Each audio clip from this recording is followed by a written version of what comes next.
together. So yeah, I find it's really good. Oh my Lord, take this soul, lay me at the bottom of the river.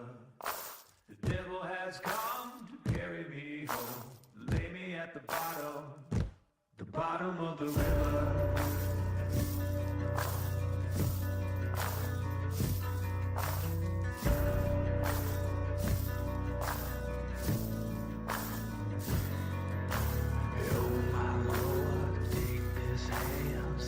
From the gallows, shed this news, bear my gold, lay me in the shallows.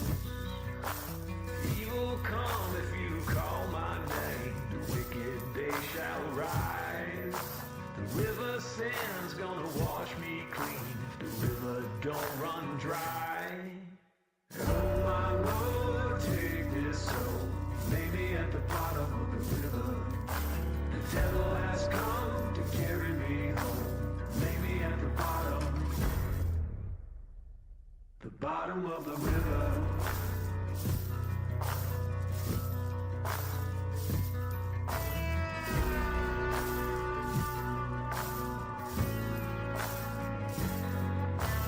Oh my Lord, hear my woe, there's blood upon the valley. Take this sword, the ill I've done, deliver me from worry. The devil's hand's gonna strike me down, cut me to my grave. The river song's gonna pull me through, the river she can save. Oh my Lord, take this soul, lay me at the bottom of the river. The devil has come to carry me home, lay me at the bottom of the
I'm a setting sun, but I'll never run. I'm a dead man walking. I'm a dead man walking. I will stay and fight as long as I'm alive. I'm a dead man walking. I'm a dead man walking.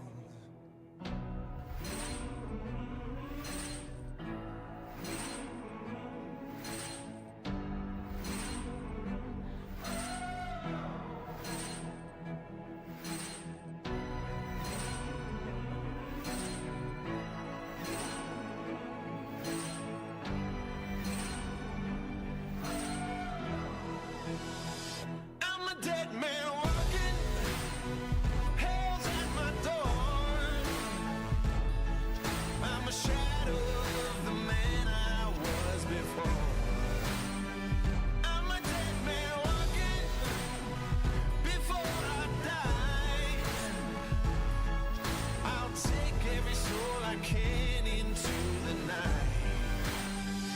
kill till I die.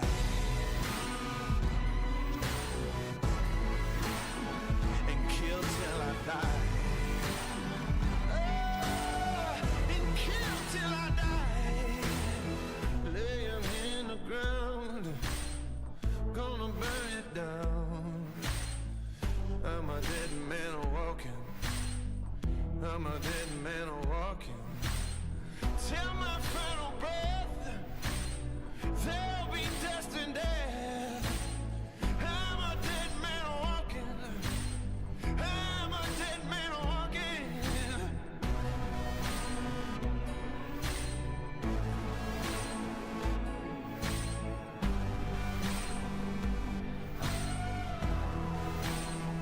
I'm a dead man walking. Hell's at my door. I'm a shadow of the man I was before. I'm a dead man walking. Before I die, I'll take every soul I can into the night and kill till I die.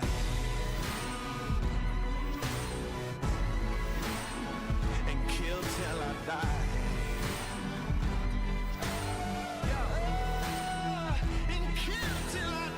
Dark death is real, embracing all the blood that's spilled. Assassinate till my casket's filled. Annihilation for the thrill. Expect more gore and violence. Accept the blackness, don't fight it. Gone forever, complete silence. Evil plans to close your eyelids on a crazy spree. I'm going mad. Stop beating hearts just like that. This soul has seen a lot of bad. My future's in a body bag. This world can no longer bind me. The reaper's so close behind me. Its cold breath reminds me. The shadows of death won't find me. Kill till I die. Hell's at my door. Hell's at my door. Yeah, I'm a shadow of the man I was before. shadow of a man. I'm a dead man walking. I'm a dead man. Before I die, Before I die, whoa, I'll take every soul I can into the night oh, and kill till I die. as long as I'm alive, kill till I die. Take them with me to the night.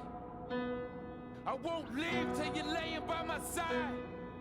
You leaving where I kill till I die.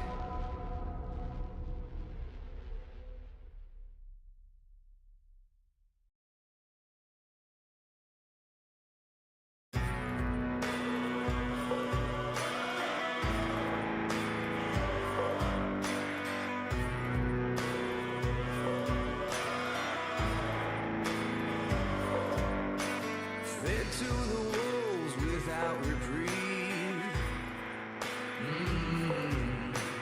Howl at the moon, but I'll break free. Fire in your eyes, you're burning red. God knows I tried, you're better off dead. Digging a 6-foot hole, open the gates below, 'cause I can't save your soul. Please no more, please no more. You got the devil inside you. You set the church on fire. You got the devil inside you. The devil inside you. You got the devil inside you. You set the church on fire. You got the devil inside you. The devil inside you. Days of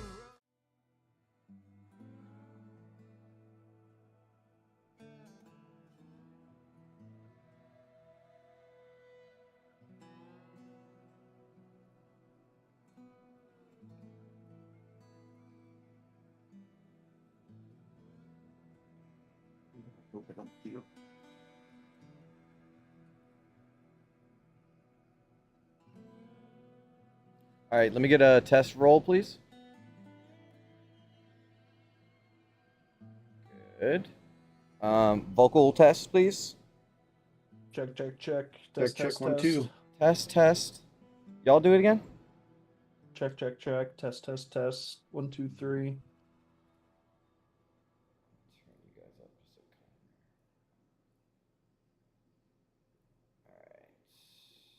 Alright. Then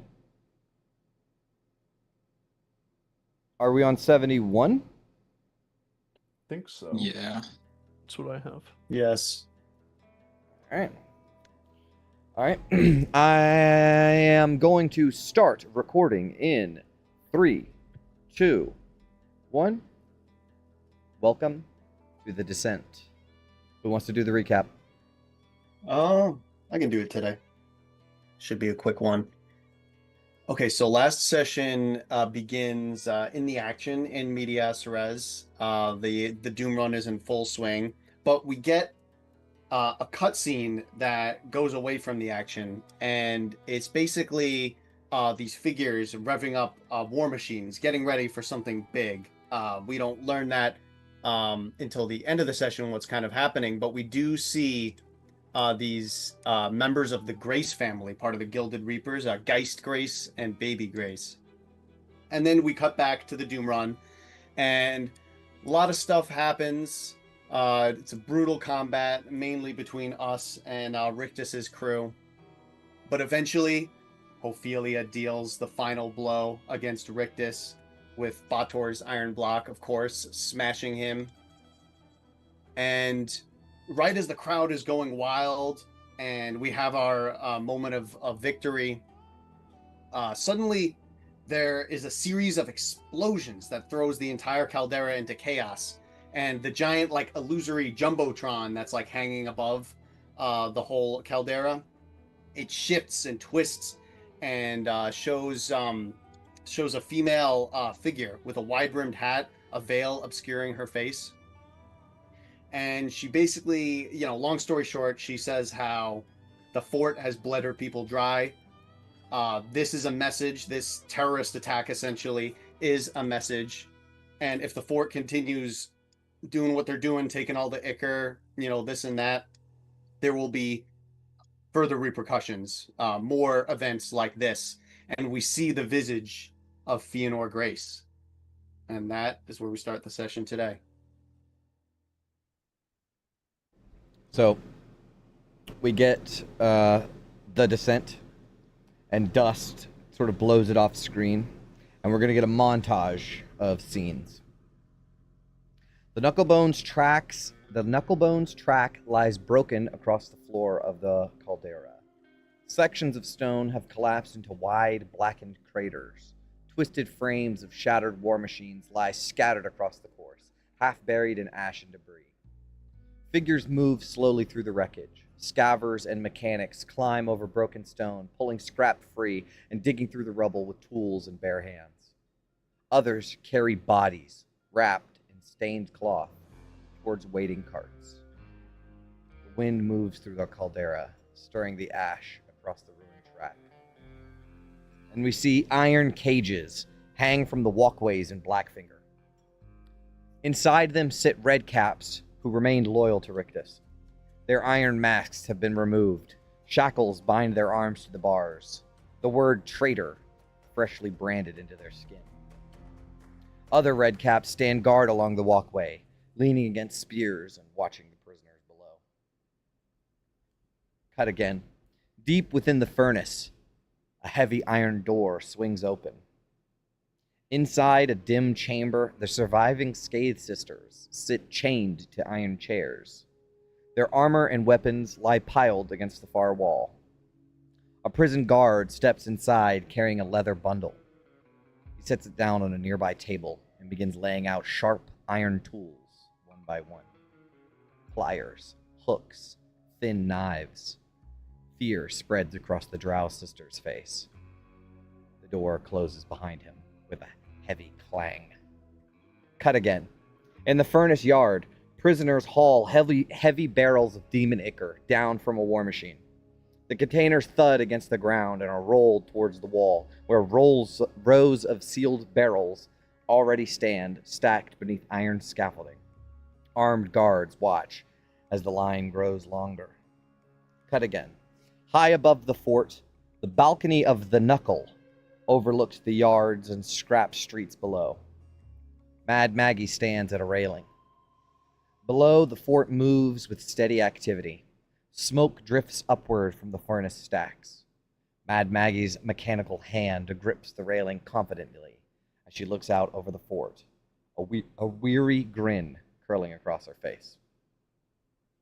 So some time has passed. I'll say the next day, so one day has passed of just being here and getting everything back together.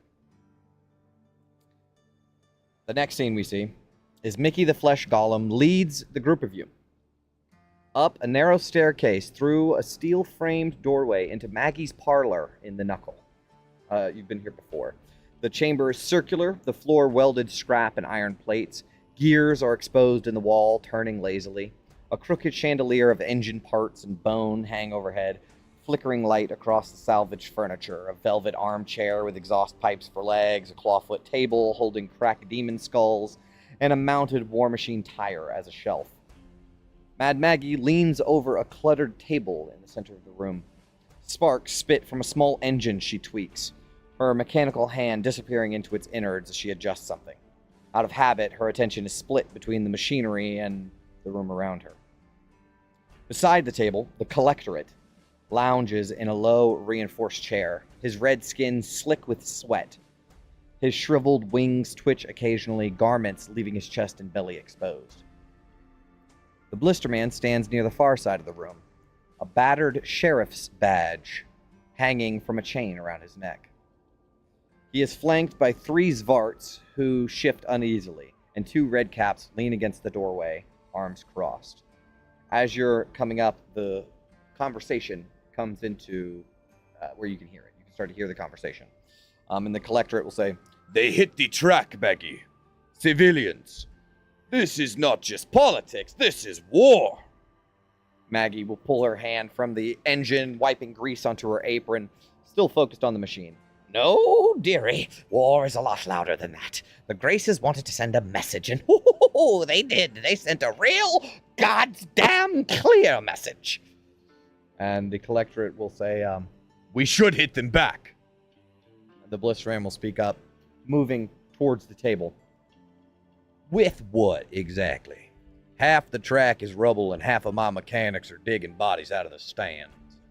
The Graces wanted to make a point about the Icar shipments, the perceived fort's involvement in Rictus's coup. So you suggest we do nothing? We could, perhaps, send a machine or a message. Or we could ignore it and focus on rebuilding. Maggie will pipe up. Either way, the fort has bigger sticks fish to fry than the Graces. My track, my pride and joy, now has holes big enough to park a Baldur in. Engines need fixin', track needs patchin', Mama needs to clean up Rictus's mess. For now, we see to that. And as she's finishing that, she sees the group of you sort of come up the stairs and approach. And she will say, there you are, my little sucket wrenches. And she'll say to the Blisterman and the Collectorate, Yes, don't skulk. We've done our business. Off with you. Scram! Get back to your, whatever it is you both do. And the Blisterman and the Collectorate both rise. The Collectorate, without much of a looking towards you at all, leaves. The Blisterman will nod towards you very coolly and exit. And you are in Mad Maggie's parlor. Glad to see you in good health. She continues working on her machine as if she forgot that now that it's quiet in here, she's like, much better. And she starts working on her machine, kind of ignoring you. Real quick, like what time is it roughly? Like, did we just get up? Yeah, let's say it's the new start of a new day. So Okay, skip so one day, skip a day. So one day was morning. entirely skipped. Yeah. Okay. Got it. Okay, we're at day 45. Yeah, in just to Avernus. make things a lot easier, so we don't have to role play every fucking little thing. Like the fort moved on. You guys had to bury a day for that, and now we're good. One of you like shifts or coughs or adjusts yourself. Yeah, hopefully. Yes! Yes. Sorry. It's most magnificent to see you, sweetlings. What a mess we've been through, hasn't it? One word for it. Well, what's a little chaos in Avernus, eh?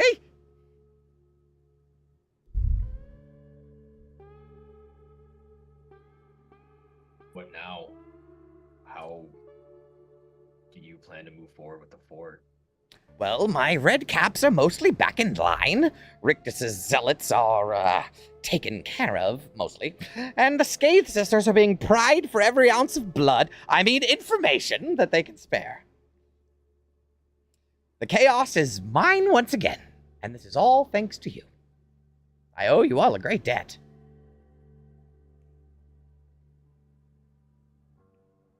We expect that to be paid still. We didn't save you out of the kindness of our hearts, remember? Of course. I have no intention of going back on anything. I still need my parts, but of course.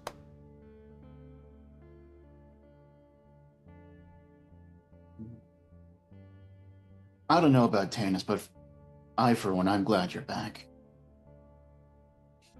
I have seemed to inherited a lot of his mess with this Gilded Reaper's issue.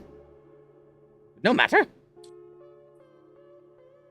All messes aside, if we get the parts we spoke about before, can you still get the dream machine online and operational? I have no doubts. London And if will you- look over to Vin being like, I have no doubts. Like, what do we think? 50-50 then?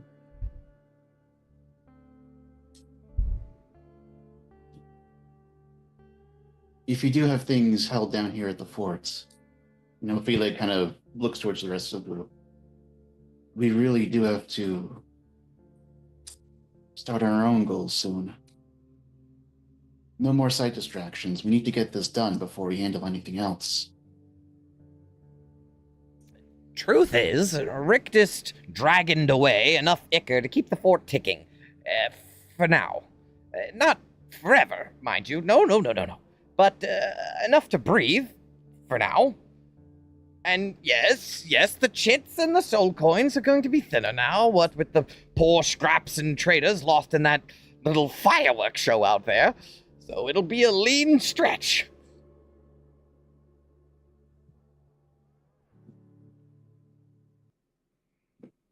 You need someone to rely on. Perhaps the Iron Fangs or Bloodhounds could assist you. They've been great allies for us thus far. Bloodhounds! I'm trying to negotiate, not start a war. I wonder how the Iron Fangs are doing. Good question. You probably would have told her about that pretty quickly. So then they're out. They're good.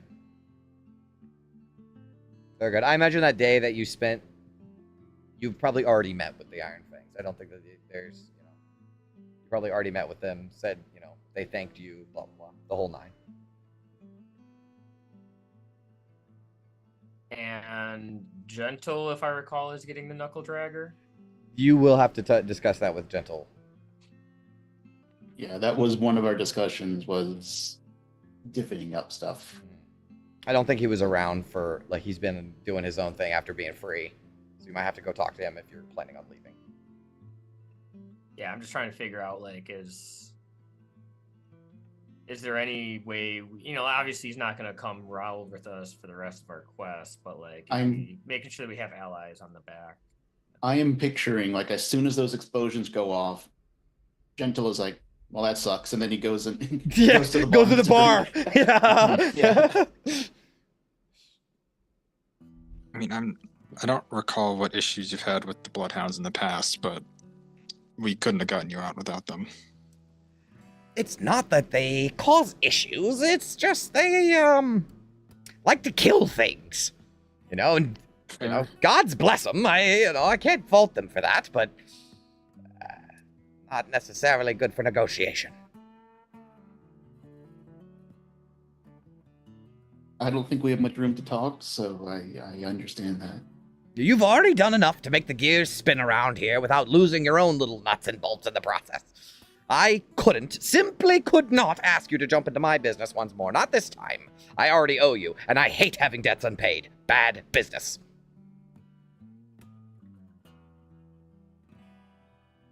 We'll see what this dream machine brings first. If we need to tackle this at a later date, I suggest we think about it then. Oh, my little sweetlings, that reminds me. Come along, come along. No dawdling now. I've got something for you. And she will, like, pull the lever on the wall, and the iris sort of door will slide open, and smoke will sort of pour out, and she will begin leading you guys into her workshop, if you would like to follow. Yeah. Excellent. She takes you down into her workshop, and you can see in the workshop that the place has been ransacked, but there has been a little bit of effort made to sort of clean back up after the ransacking, but it was by someone who doesn't mind living in a mess, right? So it's mostly just shoved into a corner, or like pushed under a table, or like pathways through the junk. But Mad Maggie will go over to a table, and she'll just sweep all the scrap off the table and begin rummaging through shit and like throwing parts in the air looking for something. I've been tinkering on it a while, never quite had the right test crew, but don't worry, it doesn't explode. Probably. Maybe. Yes, probably. And she will eventually pull out a little glass device. It has a piece of glass on it that's about this big. It's surrounded by a mounting bracket, and there is a little red mechanical-looking eye on it. And then there's these wires that run down where obviously it needs to be plugged into something. And she will just take it and toss it to Vin. Like, just in the air, toss it. Are you ready to catch it, Vin? No, but she'll try. What is that, a dexterity check? No. You bounce it back and forth a couple times and grab it. She says, there you are, my pretty little spot. This is what I like to call an imp's eye augury system. Lovely little gadget. Bit temperamental, but that's because it's clever. Now, installation is simple. And she's like, goes over to Vin and is like looking at Vin, trying to tell this to Vin, but Vin, some of this is going right over your head. You're not catching it. Installation is simple. If you have half a brain and at least 2 thumbs, slide the frame into your war machine's forward viewport housing, where the viewport meets the brass mounting ring. That'll stabilize the optic gyros so that the thing doesn't rattle itself stupid when you hit rough terrain. Once it's running, the servos inside do the clever bit. The eye watches the terrain and feeds information through internal logic coils. The coils translate into diagrams and threat markers right onto the glass. Bridges, ravines, dust pits, incoming war machines, even ambush angles if something nasty is skulking nearby. Your driver gets a nice and clean display right in front of their face. Makes the wasteland feel a lot less surprisey. So she gives you the Imp's Eye augury system, which through her explanation, you're not quite sure what it does, but a dash cam. Like a heads-up display. The heads-up display, yeah. Oh, that doesn't come on the base models too. You got to pay extra for that. Imp's Eye augury system. Okay, so this is your narrative way to not have to keep getting lost. There you go. We talked about getting lost and all that bullshit. Now you don't have to. You just have to use one charge. London is obsolete. Yeah, you just have to use one charge, I think, every day for like the find the path or whatever, and that'll sort of take you where you want to go. If I wasn't gonna get cut from the team before, I'm definitely done now. Yeah, so it's got GPS, see invisibility, and detect evil and good. Shit. Nice. Yeah, but you can't trust AI, guys. Sometimes you just gotta manually, So it'll like read, if you like cast it, it'll like read whether there's threats around and sort of tell you where it's incoming, but it all shows on the screen. So it's like, yeah, it's a heads up display. for your war machine.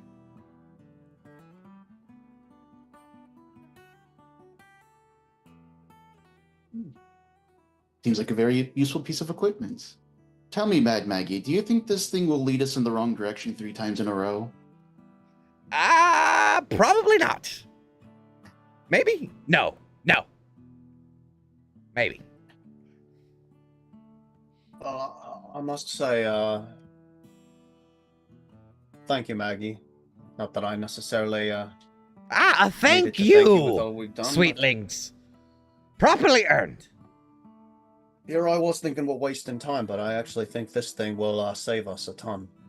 Besides, if anyone's going to test my new toys in the wasteland, it ought to be the lot that keeps surviving things that should have killed them. Accurate. Speaking of rewards, you wouldn't happen to have any soul coins spare, would you? God. Make a persuasion check. Persuasion. Do I have anything for persuasion? I don't think so. Let me check real quick. Crack your knuckles intimidation. No, I'm not going to intimidate her. She's not going to be fucking intimidated. It'd be a by me. shame if something happened to your fort right after you got control. Oh! Well, the soul coins are going to be kind of short. Now, what with all the traitors and everyone being killed, I have 3 to spare. I think that's all we need. Just got to get where we're going. Very well. She's not very pleased about this, but all right, fine. Well, don't we have two tanks of Ichor, the big tanks that we can't actually use without doing stuff Finding to it. them, right? Yeah, those are bombs, though. Those are bomb. Okay. I mean, is it even worth it to have them add it to the stores of Demon Ichor? Yeah, like, will it make a dent? No. Yeah. No, definitely not. Alright, then we're keeping Okay. them then. No. Well, Speaking hopefully of- you'll take the soul coin. So we have 9 right now. We'll need more eventually, but this is a good start. Yeah, I mean, we found some at battlefields before, so I'm hoping there's some at Geargrave. I'm not made of soul coins. It doesn't And grow what on you've given us trees, is- you know. And what you've given us, we are very much appreciative. Mad Maggie. We'll just have to be scrappy, like we always have been. She's working on a machine now. You lost her.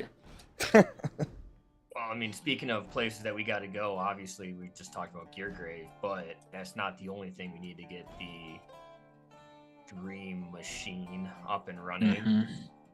We have a visit to your sister. She stops working on the machine. Ah, yes. What do we do about that? Your guess is as good as mine. She's kind of, loony. If we were to tell her that we saved your life, would she... Almost certainly not. What if we tell her we killed you? I don't think she would care either way. And if we have to make her indisposed, is that any skin off your back? Of course not. What do I care what she's up to?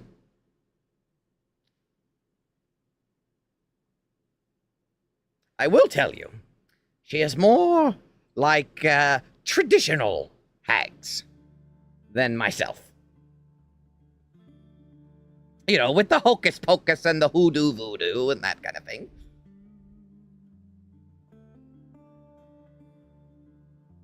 And do you know how valuable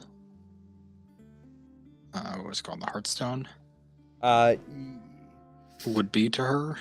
Well, okay, so she can explain that basically 3/4 of the things that night hags can do rely on it. But she can always make another one. But it is very valuable to her. Like, it's her, you know, it's her. What do you guys call your holy symbols and stuff? Whatever that's called. Spell focus. Your focus. Arcane focus. It's her focus. It also doubles as a. That is the so hags have weird magic, so they don't interact with the weave the same way that other creatures do. They need like weird components that they like voodoo dolls and shit that they like. So Hearthstone is an example of one of those things, but that is what they use to get inside of people's nightmares. Because that's what hags like. Night hags, they use the Hearthstone, get into your nightmare, scare your soul out of your body, and then they collect it in a soul bag. Oh, one of those hags. Gotcha. Right. Jesus. Yeah, she's more the traditional, wants to steal souls from people's bodies, likes nightmares. Hag, like a real hag, you know.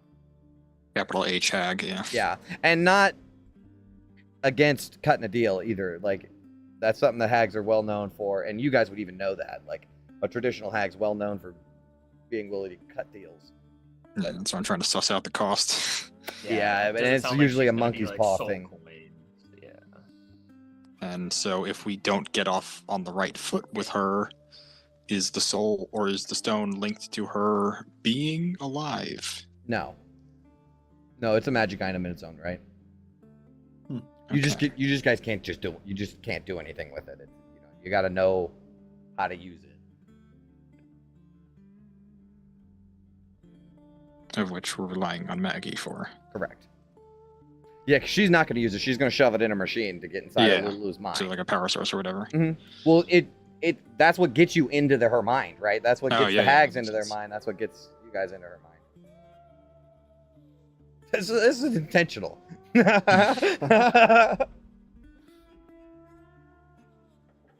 all we need is a celestial's body part, and into Lulu's dreams we go. Did we pop to the map real quick? Yeah, of course. Pulled y'all over there a second ago. Just want to see where we are. So, Geargrave, Hearthstone,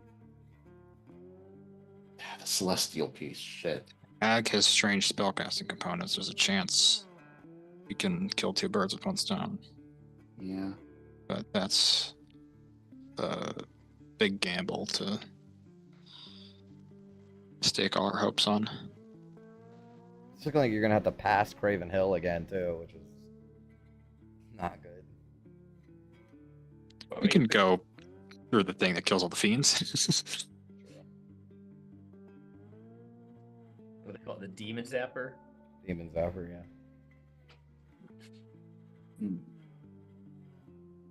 The piece of Celestial, that was a piece of a crown, a angel's wing, something like that. Yeah. Okay, like an actual piece. So the gauntlet wouldn't work. No.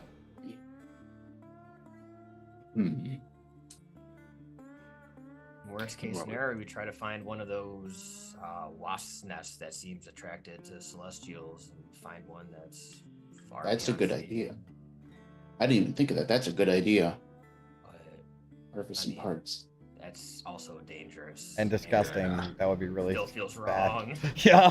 What were we gonna use Osira's like soul for, or her spark? We can't even access it. It's a moot point. Yeah. Well, not now. We can't access it, but we could potentially. I think ideally we give it back to her, but I don't know if we can afford that. Well, No, Vin was right. There was something. We wanted to get her spark. Well, We couldn't access it. It's London's locked. pal wants it, right? Yeah. let's just touch it with our tongues and see what happens.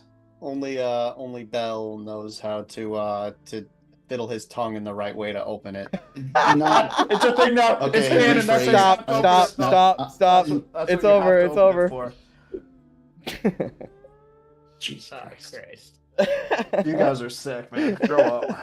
All right, so the spark could be given, but also, I will say, on another note, Ophelia, you mentioned the gauntlet. I hadn't considered the gauntlet, but if you get the gauntlet fully repaired, it would work.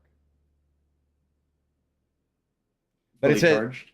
no, there's this thing that says it has to be reforged in a masterwork. It's planar masterwork. Fucking, there's some weird thing on the description. Mhm. Give it to Bell, pretty much. Basically, yeah. Give it to Bell to fix it, and he can. That'll work too. Or if you meet Oh, another I see. legendary craftsman. Yeah. Because again, Bell, which we don't want to do.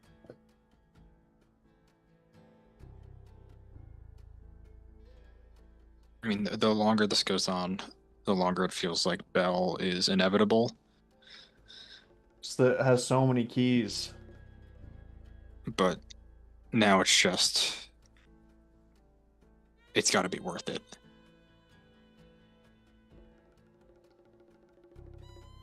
Like, there's no asking a former archdevil for a small favor.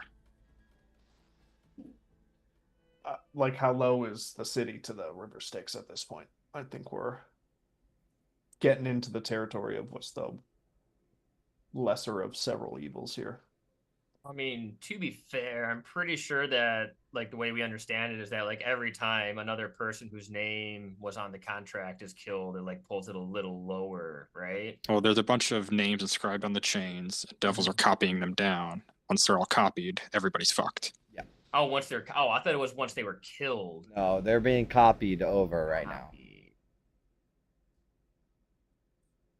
All right. Well, then we should probably go soon. Because eventually Ophelia's name's going to get transcribed. And then she's fucked. And then you're fucked because she transformed into who knows what the fuck. Oh, that's going to be great. Well, like one day, like we're just chilling, resting. Hopefully he goes up on watch and then devil. And then we're dead. Well, my first thought is let's get the parts. Let's go to the bog, kill the sisters. If we can't find a piece of the celestial there, maybe then we start entertaining Bell a little more seriously. As long as he stays a last resort, I'm fine trying to do everything else first. You know, if we go to Bell, Vin stuff, Gauntlet stuff, that's gonna be literally a bell we can't unring. So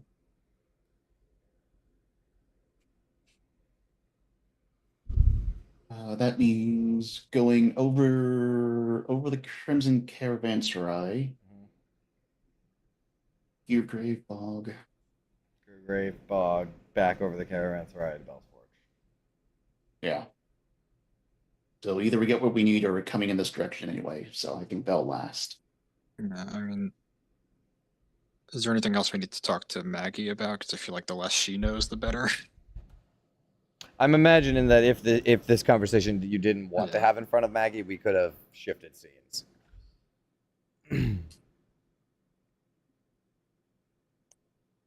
I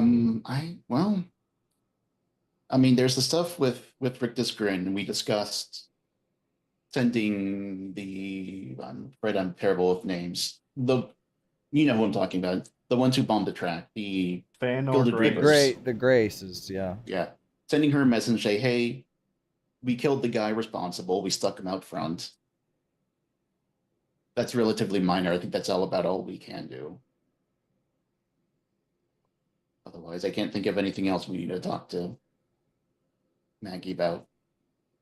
Question that Yeah, go. don't remember if it came up last session. What happened to Rictus's blades? Didn't Ophelia grab a bunch? Someone took No, them. she wanted to, but she didn't. What is she's your? afraid they're what, cursed. Yeah. What was your question about it? You wanted to see like how Did we if take they were- them? No, Could we have taken them? I don't think there's anything particularly special about them. He's the guy that okay. gives them the magic. Yeah. All right. So it's kind of like Tannis' Kopesh. Yeah. Like without me, I'm nothing. All right. Yeah, yeah. I just didn't know if there was any like cool like teleportation curses on it. Nothing or on not those that. ones. No. Never mind then. Tannis, why are you urging Ophelia to pick up his sword so badly? I was actually gonna try to convince London to into it this time. Here's a question. Yeah. The Twisted Sister War Machine. Yeah. That's Maggie's. Does that? Okay, that goes back to Maggie. Yeah, Maggie's not gonna let anybody have her war machine. She was pissed that Rick just took it in the first place. Okay. We say goodbyes to Gentle and hit the road then.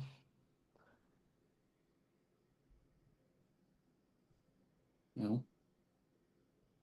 Do we want to settle the Kenku and Gentle? I mean, there was some question about who gets the war machine. What does Gentle get? I think we did promise him the knuckle dragger.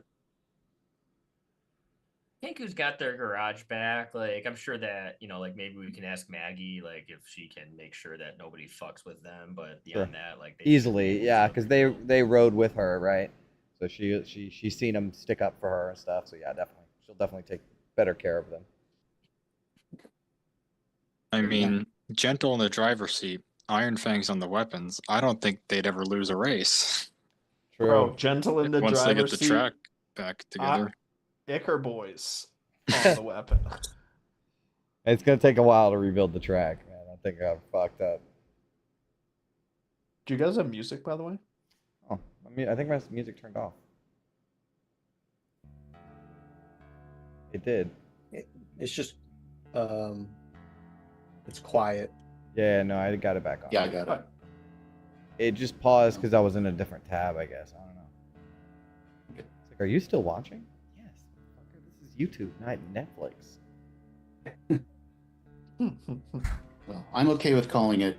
We give ownership of the machine to Gentle. Whatever Gentle does, maybe we'll try and reach out another day if we need them. I think that's fair. Yep. Everyone has food. Everyone has supplies. There's probably nothing to buy anymore. We already did most of that, so Yeah, and if we're gonna buy stuff, Crimson Caravanserai is gonna have better options. I think we're good to go.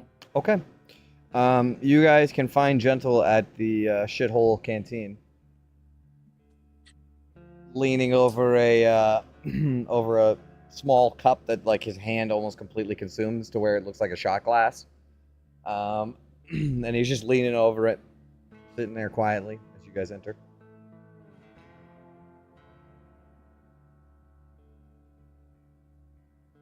How many people are in the shithole? Not many. Maybe two other people, like those, like two retired vets.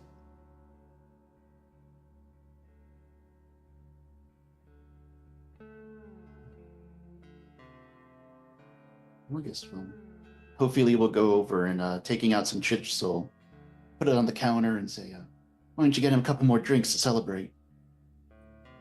Yep. What was her name? Savvy.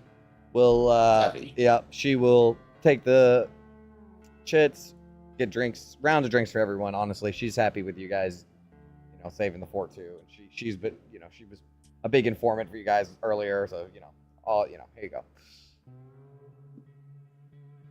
Gentle will just sort of grunt over at you. Drink is a drink. I think this might be goodbye for now. You're out of here then.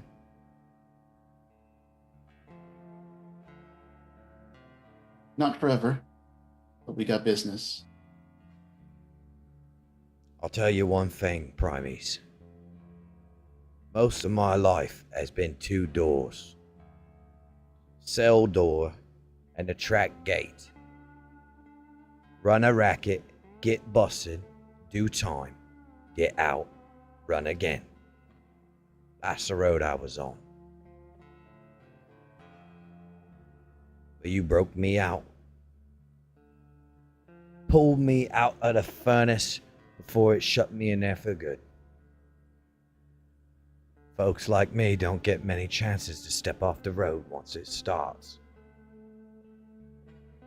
I'm not going back through that door again.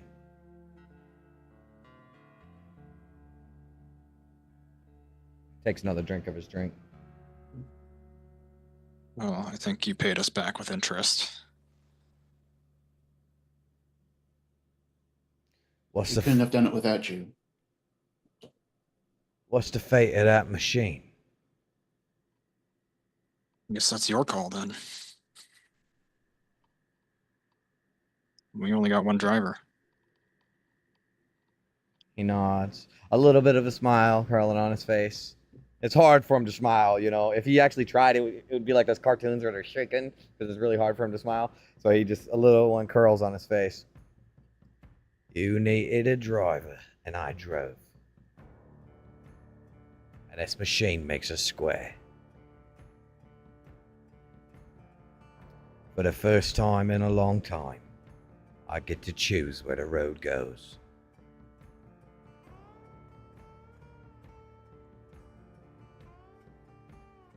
He just quietly thinks to himself, sitting there. Hasn't looked at any of you the whole time. Guy's just ore farming like crazy. Yeah.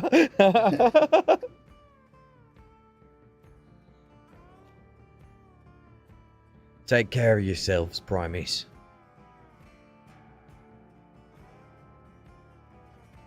Are you going to be out of here too? The fort. Who knows? See wherever the winds take me, eh? Well, if you're not here when we're back, I hope our paths do cross again.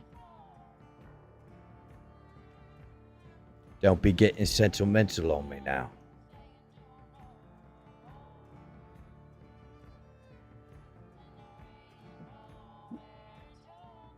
Suppose just make sure you try to stop ripping people's arms off for shitty cigars. And I guess we'll call it at that. His hand flexes for a second. Part of him was just going to rip your arm off just to say that he could do it if he wanted to, but it passes. Okay, step back. Yeah, it passes. It passes. I said try, not. He'll just go back to his drink. He don't have nothing else to say, man. He's good to go.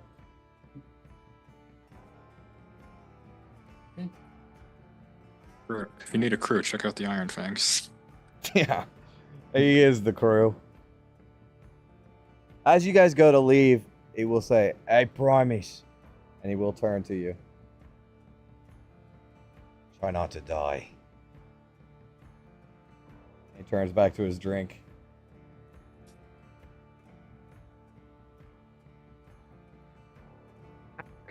Station, that guy. Say that again. What was that? Said not great for conversation, that guy. Great for a lot of things, not for talking. That was bone chilling. Isn't he great? Isn't he dreamy? We have to ship Ophelia and Gentle. I like Gentle. He's cool. All right. Anything else? I think we're square.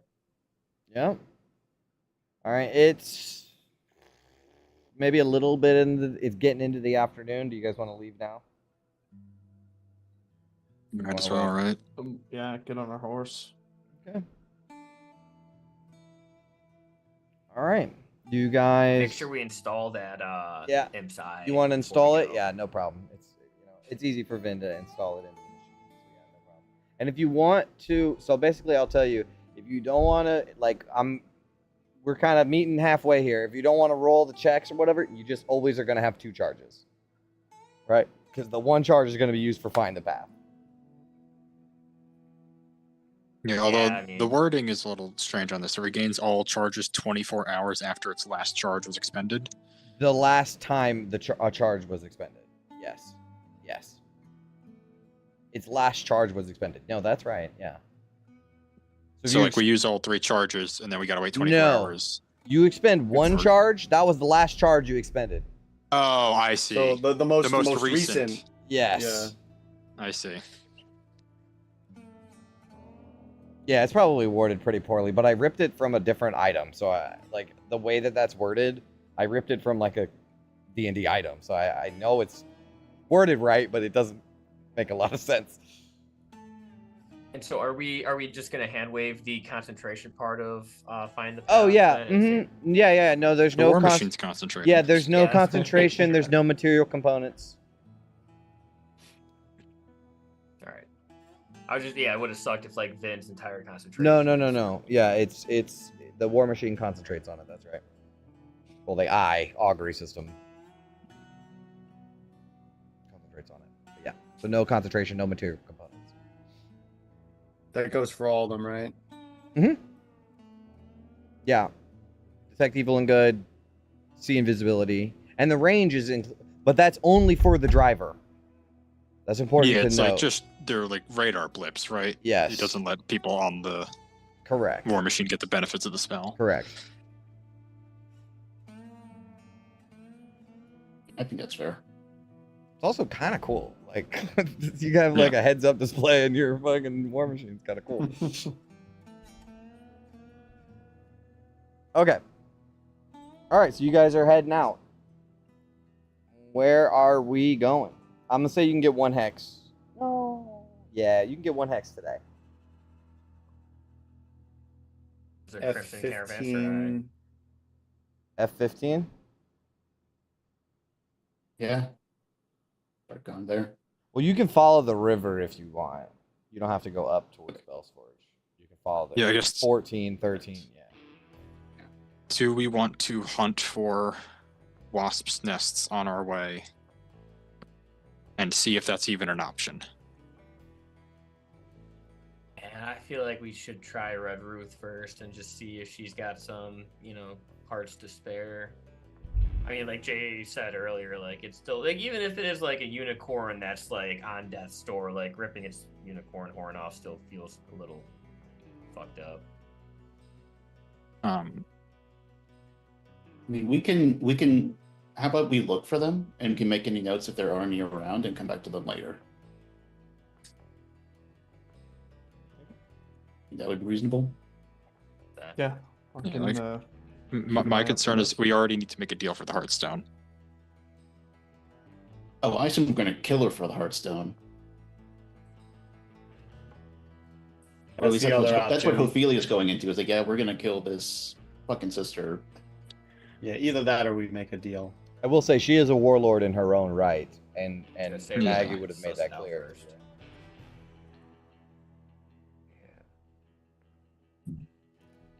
Okay. Let's see.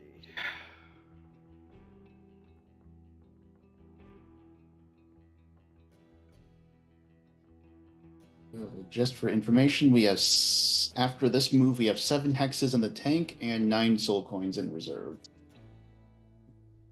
We have enough to travel, but that's probably about it. Do I have this handout?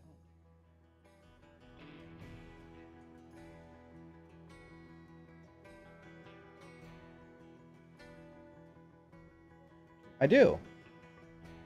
Okay. Make perception checks for me. My usual lookouts, please. Well, London can join in on this now too, right? Sure. 24. 17. All right, London, you're the one that notices this. So, in the distance, so you're following the river, but you're not at the river, right? You're kind of following the river, and plus your GPS is kind of keeping you away from the river.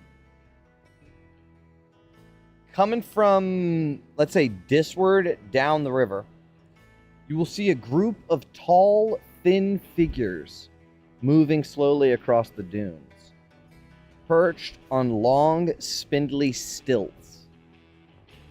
They are wrapped head to toe in dark cloth, steadying themselves with long staves that drag lines in the sand. Below them, massive slug-like beasts slither across the cracked earth, their backs mounded with tangled bones, skulls, and scraps of rotting debris. The tall figures prod the creatures forward in silence, their silhouette sharp against the heat-hazed sky. You see creatures like this. Ooh. And they are pushing around giant slugs that look like this. Like shepherds and cattle? Yep. Seems that way.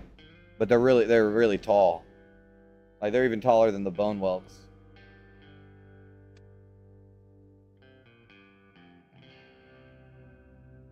Humanoid, they're humans, but are like humanoid looking, sized, but they have these stilts that make them really, really tall. And they're just walking along. They don't seem to engage with you, and you're far enough away they won't bother you.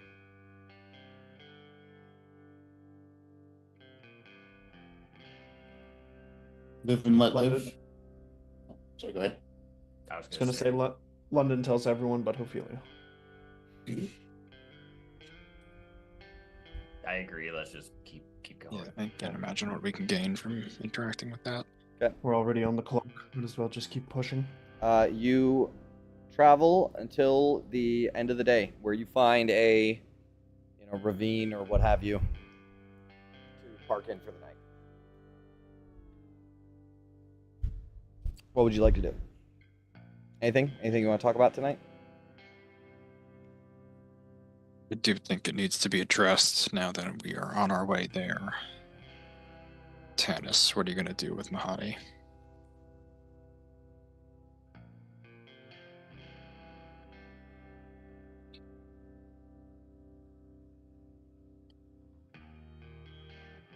Are you muted? I'm going. Can you hear me? Oh.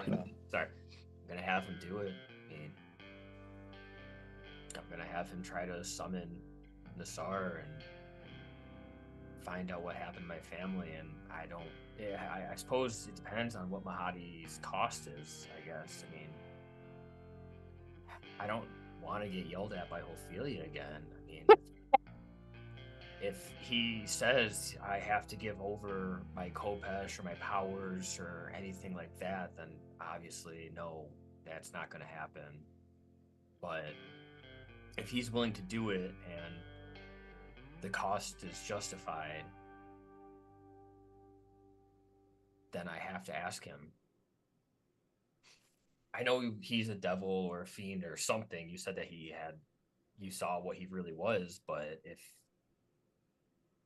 he has no ulterior motive or he has nothing nefarious in store for us and only wants to find Nassar to him, I see no reason why I should let this opportunity pass me by. Well, we know his intentions can't be noble. Yeah, I suppose it is too good to be true. He's a pimp in hell.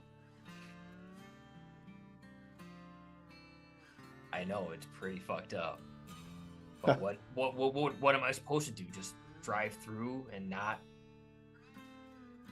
There could be no cost to us, even if he gets something out of it that doesn't affect us. What's the harm in knowing? I guess. I feel like at least making a visit and talking to him and learning if he has a price that we have to pay will make it worth our while.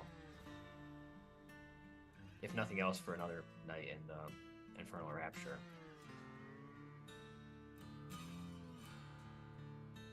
Do what you think is right, Tanis. Just don't be blinded by the obsession. I understand we're going to have to make a deal with one of these fiends one way or another. I just hope it's worth it. You do, Gauntlet, if you had this choice, if you had this chance, would you focus so single-mindedly on the mission ahead of us that you would be willing to pass by everything you've worked your entire life for? Because if you say yes, then I will just not even. I'll stop right now.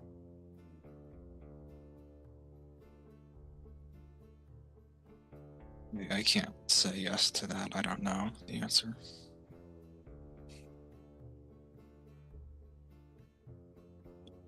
I think I like to think that I have a strong answer to that, but I really don't know.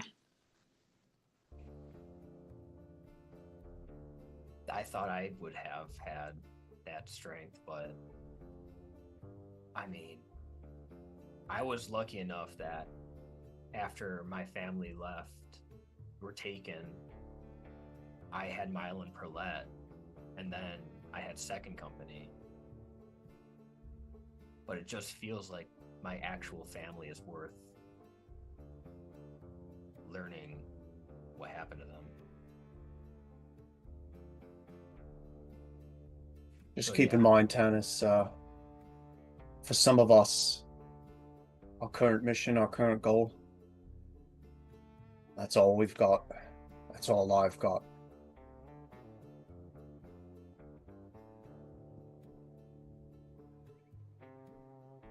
I know I've been hard on you, Vin, with thinking that you've been blinded by the shield and drawn towards Bell's Forge out of selfishness. And I apologize because I was looking at it from my point of view and not yours, and now I see what was so compelling about it. So I'll keep that in mind. Then gives a nod to that.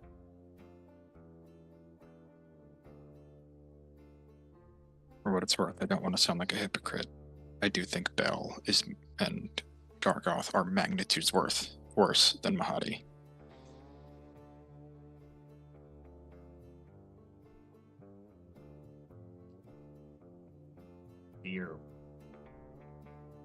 I fear Gargoth most of all.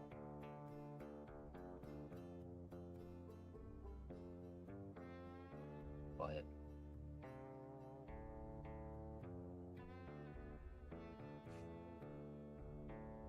like I said, I would really like to keep Bell as a last resort if possible, because what he will take from us will be far greater than we gain. And I'm just hoping that that's not what Mahadi's going to come for.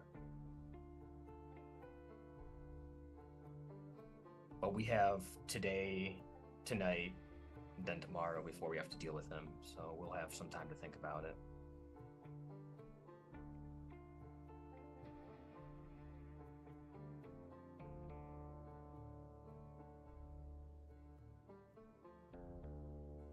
Tannis, when Mahadi does come, do you think you could be objective about the deal he's going to offer you?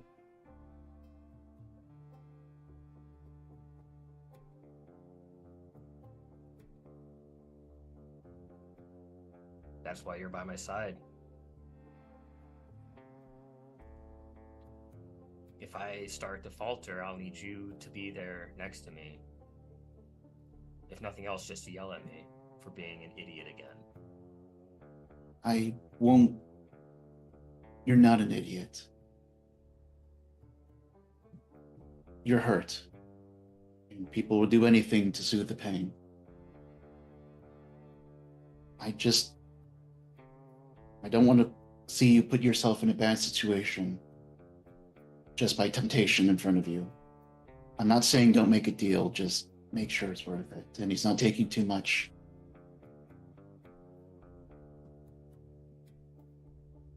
We care about you, Danis. I care about you. In London, if you say anything, I'm going to throw a rock at you. Now, Ophelia, I truly do understand what you're saying, and after our last conversation, you helped me understand what I was saying and why it was wrong. And this time, I will keep that in mind, and I will not do anything to jeopardize Second Company. And if that means giving up some of my power, that endangers Second Company, you're right, and I will not do it. So, assuming this does occur, are you really ready for any answer?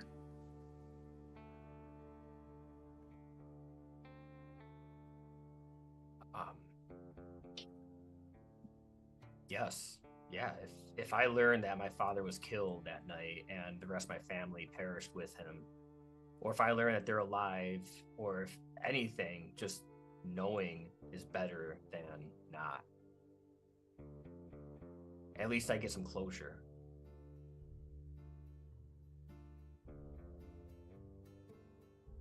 That's all I wanted my entire life. I never expected my father to be alive. If he was, why he never came back for me. But knowing will be good enough for me, yes. I'll take anything.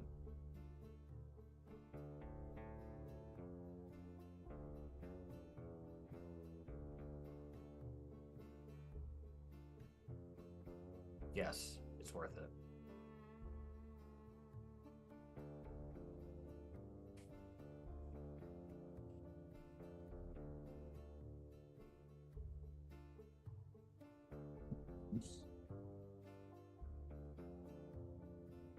So we got a long day on the road tomorrow.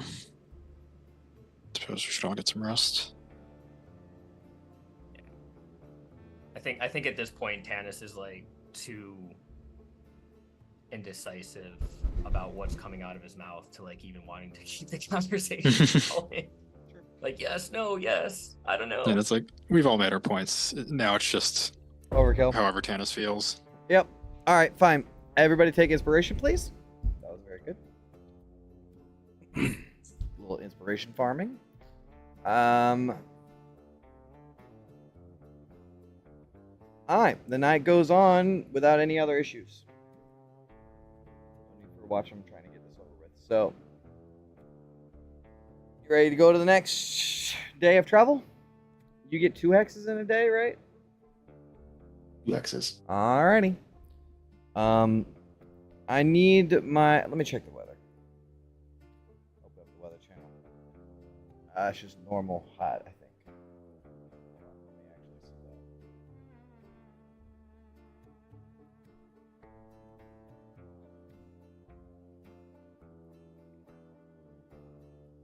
Yeah, just normal. Normal heat, extreme heat kind of thing. About midday. Or no need to roll because you all are going to see it.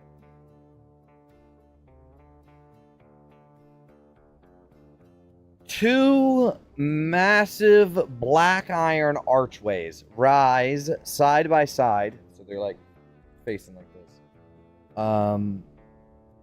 From the cracked wasteland, their surfaces scorched and streaked with rust. Rows of meat hooks hang from each crossbeam, each bearing a limp, swaying body, dozens in total, strung up by their intestines. Flies cloud the air beneath them, and dark rivulets of blood streak the sand below. And you are seemingly heading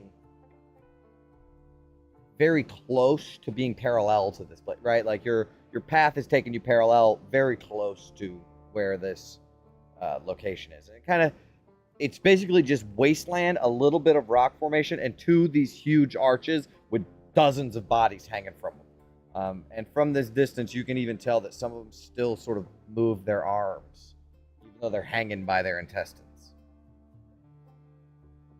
Besides the people hanging, are there any other humanoid shapes or?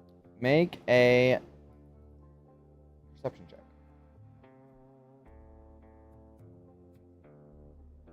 Not great. 3. Yeah, now that you can tell.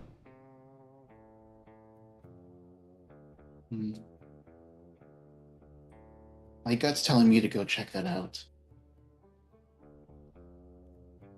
Every time we have removed somebody from a place like that, it has bit us in the ass. There's a reason that thing is out here.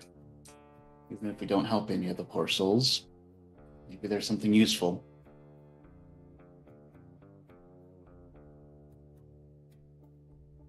Driving right by it anyways.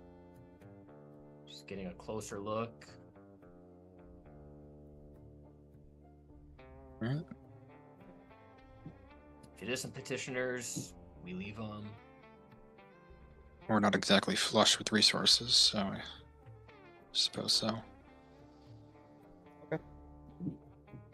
You ride a little bit closer.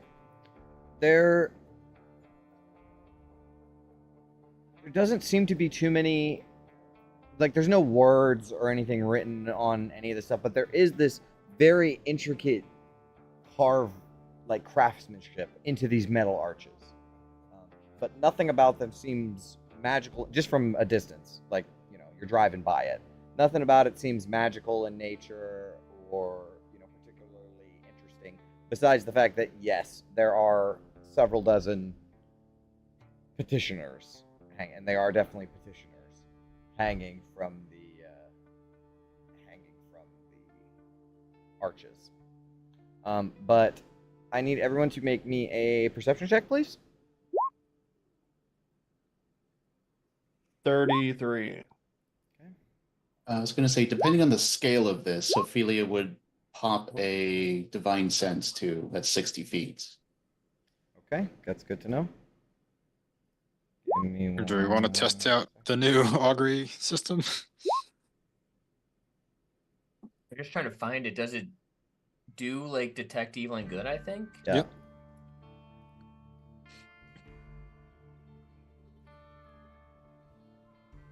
Yeah, I would say so. Okay. Give me 2 seconds. There we go.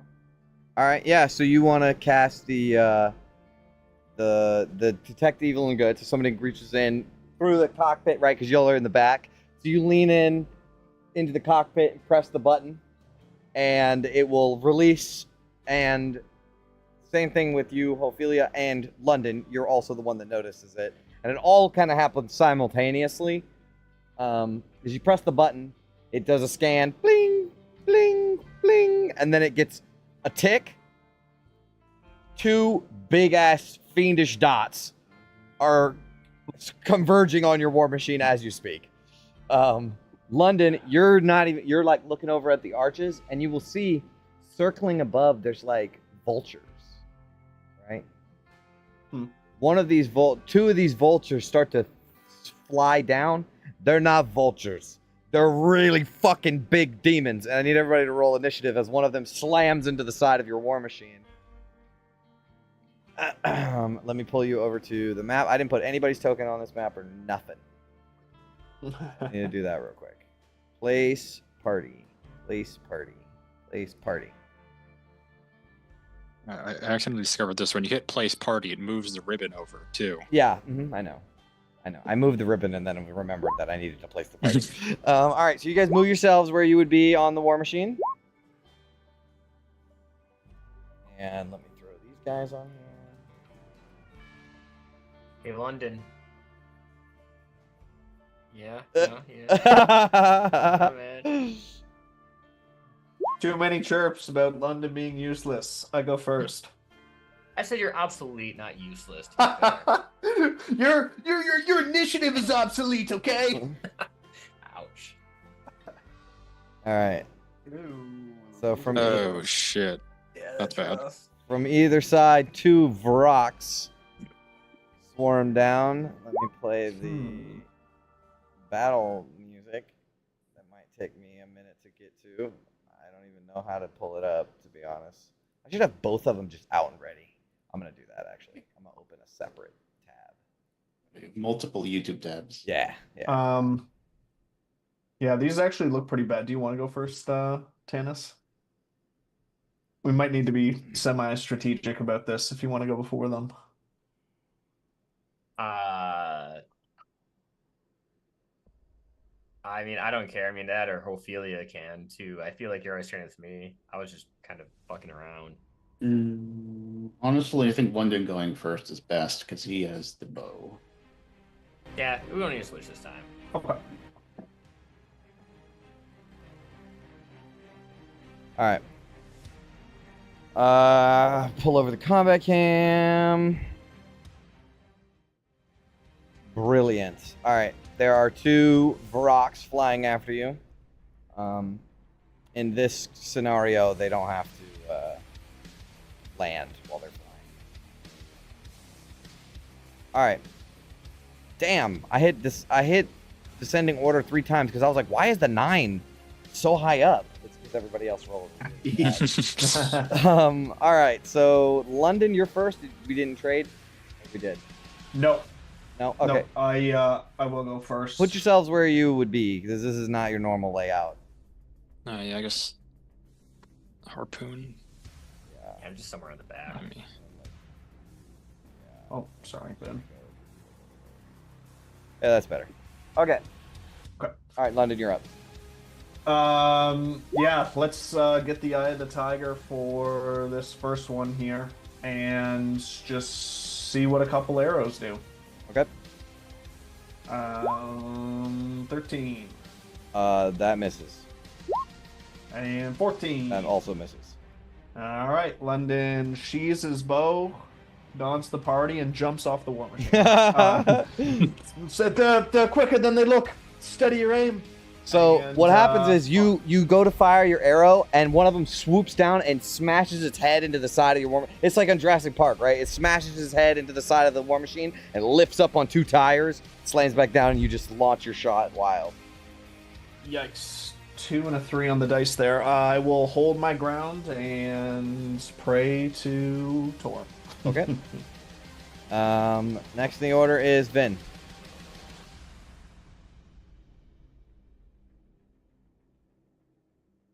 What will Vin do?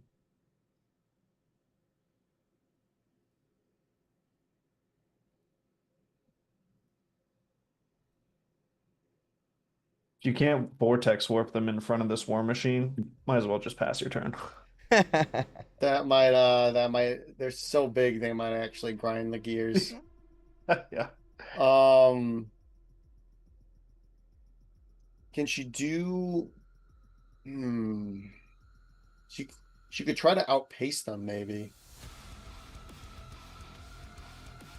Fair. Is there a mechanical way With she a could Demon try Ichor that? boost. If you Demon Ichor boost, you can write off this whole combat. Gauntlet. Well, unless it's... Yeah. I mean, yeah. How bad do we want to investigate this place? Not this bad. All right, punch it. I'm loading the Vigor. Oh, the Ica. Okay. I'm loading the Ica. You want to use a Demon Ichor boost for real? Okay, fuck it. Yeah, sure. You can take one of the canisters out that you have, plug it into like this injection system, and then there's a lever that you pull. So you pull the lever, and you can see, we get this camera angle of we go inside the tube, right? And we're following the Demon Ichor through, and it goes into the engine, and the engine fucking fire explodes outwards. It shoots out the side of your war machine as you guys blast out of range of these guys. So we can just go ahead and turn off the combat music. We're done with this combat. That was a short combat. Was that like record shortest combat ever? 2 turns. So, but I need you. I think you still need to roll if your machine blows up, right? Malfunction. I believe so. So technically, do only London and Bin get experience for that battle then? Since Oh, I don't have access to the Yama sheet, but I don't think I It's need it. okay. Hold on. I got it. Well, it says like log back in. Roll a d6 on a 1, suffer a malfunction. There you go. Roll a d6. I thought it was like 1 or 2. Are you sure? Interesting. It says roll a 1 or 6 on a 1, the vehicle suffers a critical strain. Oh. Well, inspiration. On a 1, the vehicle suffers critical strain. That's right. The driver must immediately roll on the malfunction table, which is a 1d20.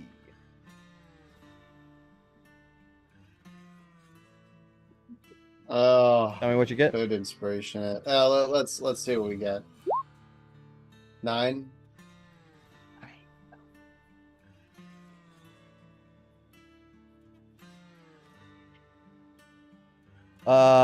The vehicle's damage threshold is reduced by 5 until this malfunction ends.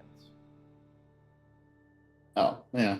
So you're blasting through, and your armor is shedding off of your war machine. The panels are peeling back as flames start shooting out of the panels.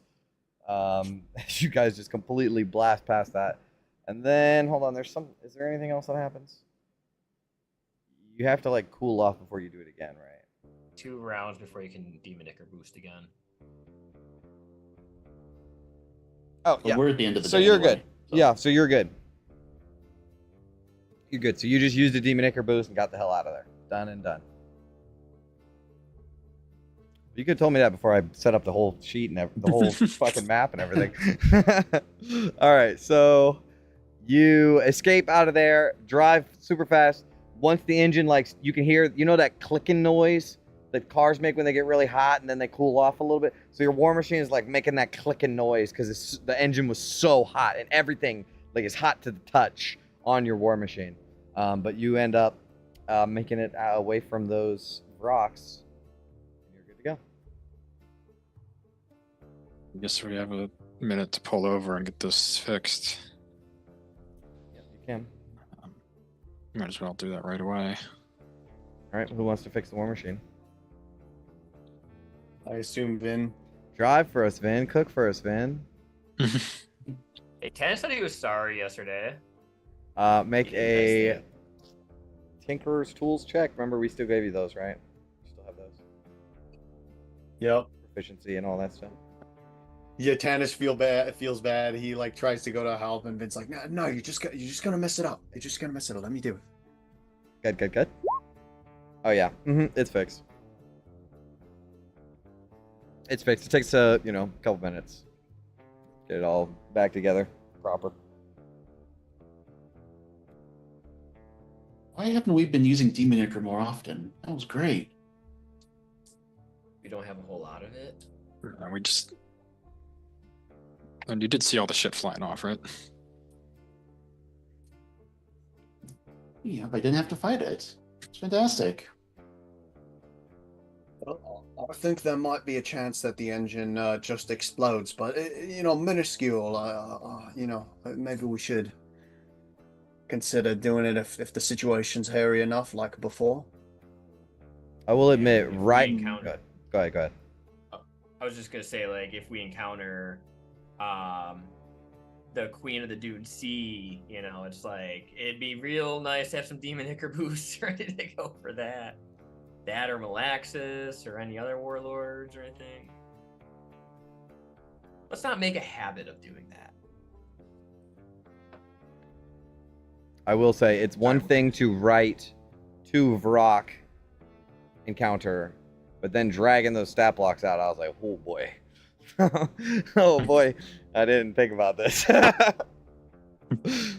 Yeah, when Brendan was like, "This is not good," I was like, "All right, he's seen the stat block." Yeah, I didn't think about it until I threw Quite them on familiar there. with rocks. All right, so it's about the end of the day. You guys ready to take a rest? Yep. Okay. Is there anything you wish to discuss on your rest? I think we kind of covered everything. Quiet night.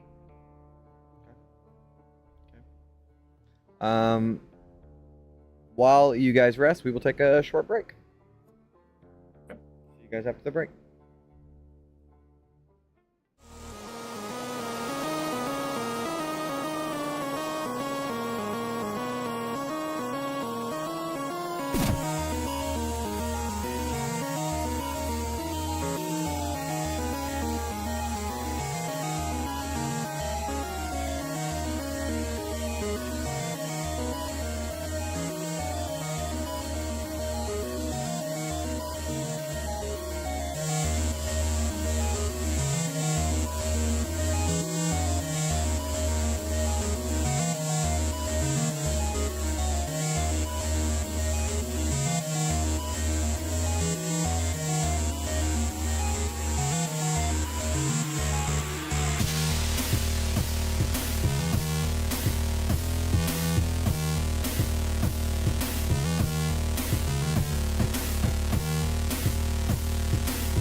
All right, we are back.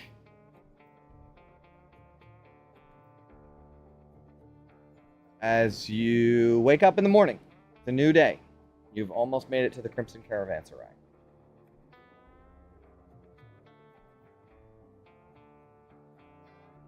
Ready to go? Nothing else? All right, Keep let's her go. steady, Ben. Let's do it. All right. At around midday, an immense bridge of black iron and chains spans the River Styx, crowded with fiends and infernal war machines rumbling between massive gatehouses. Below it sprawls the ramshackle settlement and shacks on stilts and chained barges drifting in the dark current. At the bridge's center rises a pillar of stone crowned with blackened buildings, though one stands apart, a tall sandstone tower with gleaming mosaics and a golden dome, its bright banners fluttering above the filth. This is Infernal Rapture and the Crimson Caravanserai.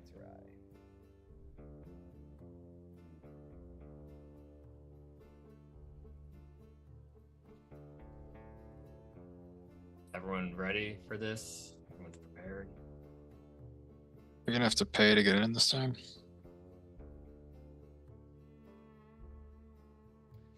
No, you have to pay across the bridge. You don't have to pay to get in, just across the bridge. Oh, but to get Infernal Rapture? Man, Yeah. you don't know. So they have like another like War Machine staging area on this side of the bridge then? Yeah, this is where you first. Yeah, this is where the Iron Yard is. Yeah, this is where you first came in on this side, didn't you? No, Came on the it was other side. Oh, you came in on the other side. Yeah, so there's Yeah. another one here too as well. And how much was it? It was like a couple extra chits to like get in the VIP. Yeah, let me pull Yeah, that up. secure- Let me pull secure that up real parking. quick because I actually forgot about that.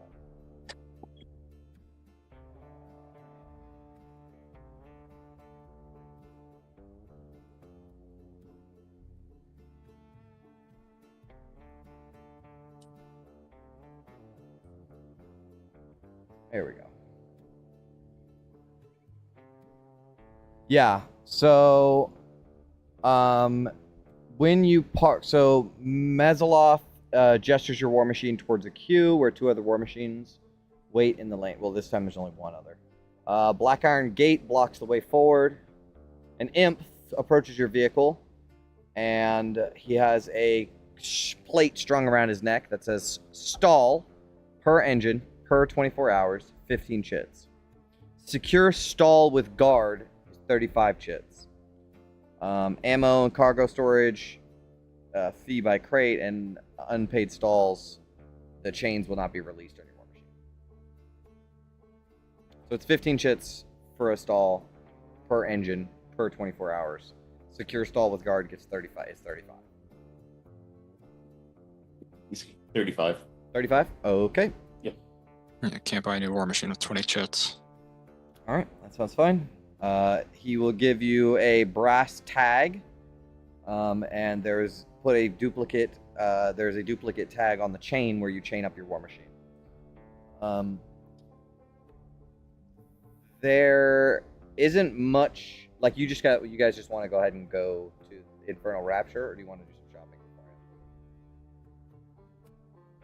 I mean, I don't think that we're trying to go like murder market shopping or slave shopping. So I just think just let's straight to the Infernal Rapture. Okay. So you climb down into the choking heat of the key, Q-U-A-Y, key. I remember I called it Quay and everyone told me I was wrong. I'm pretty sure it was only Chris actually. I thought it was a weird Canadian thing. I was like, oh, we're... No, you're absolutely right. So you go to the key. I guess there would just be another key on the other side. That's just how it works. It wraps around both sides of the river, I guess. After paying the 2 gold pieces to the Fiendish Ferryman, which I think it's 3 gold pieces or 3 chits for a gold piece, unless you guys still have gold. I have gold pieces. Okay. So you need to pay 2 gold pieces to the ferryman. Hopefully it does. Okay. After paying the gold to the Fiendish Ferryman, you are carried across the sluggish black waters of the Styx towards the stone pillar rising at the bridge's center. From there, a flight of blackened basalt steps winds upward towards the sandstone tower of Infernal Rapture. At the top of... Almost sneezed there. At the top stands a pair of tall, ornate doors of polished stone veined with gold. As you approach, there are two Mezzalos in crimson fez hats and gold-trimmed collars that bow slightly as they open the door.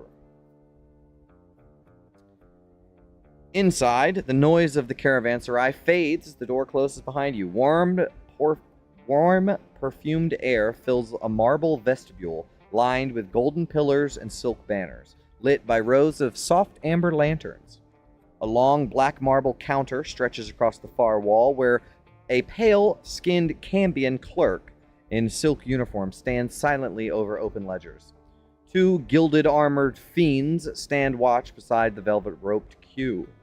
At the end of the hall, a tall, gold-rimmed portal shimmers with a steady amber light. As you approach, the pale... Did I say it was gray-skinned or purple-skinned? She's purple-skinned. A pale purple-skinned, and she's a tiefling, not a Cambion. I've just pulled I pulled from my other time I described it. She's not a Cambion, she's a tiefling this time. But she will say, "Welcome to Infernal Rapture, where your comfort is assured and every desire is within reach. It is an honor to receive you."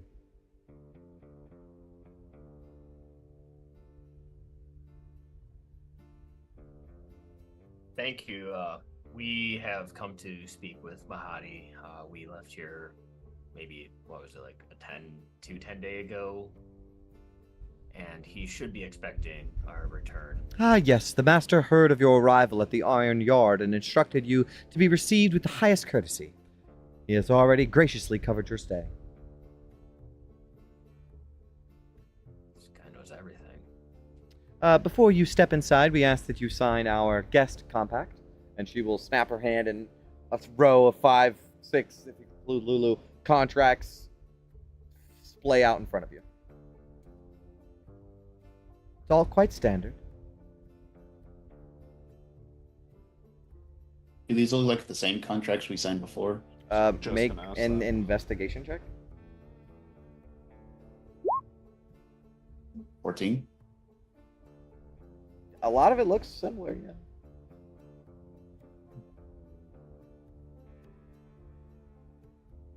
But, this is a contract with some very dense shit, so, to you, it looks pretty similar, yeah. I'll take the time to at least read the whole thing. I don't know if I'll understand it. Okay, also make me an investigation check, please.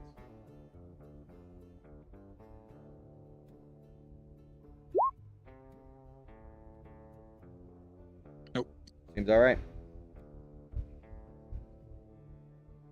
Alright. If it seems clear enough, we'll sign. Yep. Does everybody sign? Yeah. Yep. Alrighty. As you sign with the gilded, quill that they hand you, the contracts blow up in flames, and you are welcomed inside through the portal. As you enter, the oppression and heat and just all around shitness of Avernus washes away in an instant. And you are faced with a vast hall of polished black marble opens before you, gold patterns curling across the floor where vaulted ceiling above swirls with the illusions of a slow-moving galaxy. Crimson silk lounges and low gold tables line the room, heavy with wine, fruit, and hookahs as perfumed braziers fill the air with a sweet spice. Courtesans and stewards collide between lounging devils and fiends who drink, laugh, and sprawl lazily amid the decadent splendor. As you enter, you are met immediately by two female figures. One you will recognize as the light pink-skinned succubus named Prim, and the other is a orange-hued skinned succubus with many dark black tattoos that cover her whole body. You have not met her before. As you approach, Prim will say, "Welcome back, honored guests, to Infernal Rapture. London Rose! And his companions, of course, of course. I was beginning to wonder if the wasteland had stolen you away from us. But our favorite guests have finally returned." No, not quite yet, though not for lack of trying. Very well, very well. It's very good to see you again, of course. Master Mahadi has generously offered for us to see to your comfort once again. Master Mahadi sends his sincerest apologies. He is presently occupied with business matters, but he assures us that he will join you as soon as he is able.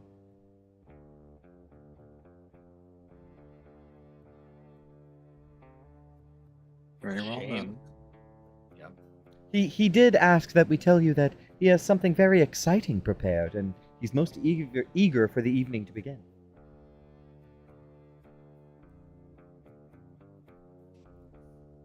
In the meantime, he has once again arranged dinner for you as an apology for the delay. The restaurant is yours to enjoy. Anything you desire, food, drink, indulgence of any sort, is on his account.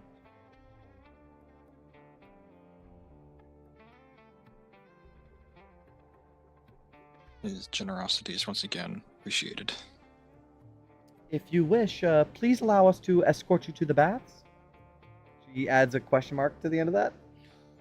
The journey must have been very arduous, and one's presence deserves the care that befits it. No, we get it. We stink.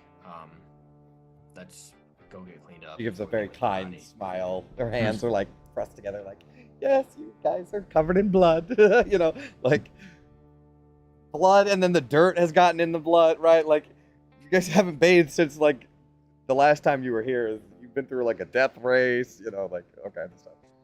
Okay.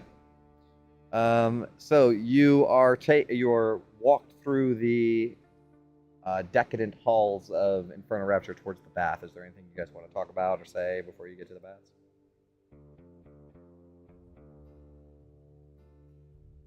How are you feeling, Tennis? Nervous, scared a little bit. I think I'm a little more scared right now than I was going into that death race yesterday or 2-3 days ago.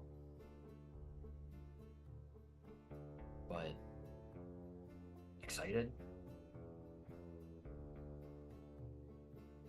I think it's going to be hard for me to contain myself for the next couple hours till Mahadi's ready to meet. Why is he always so busy? Also, I think that we just need to remember that we agree that he could possibly hear everything we're talking about. So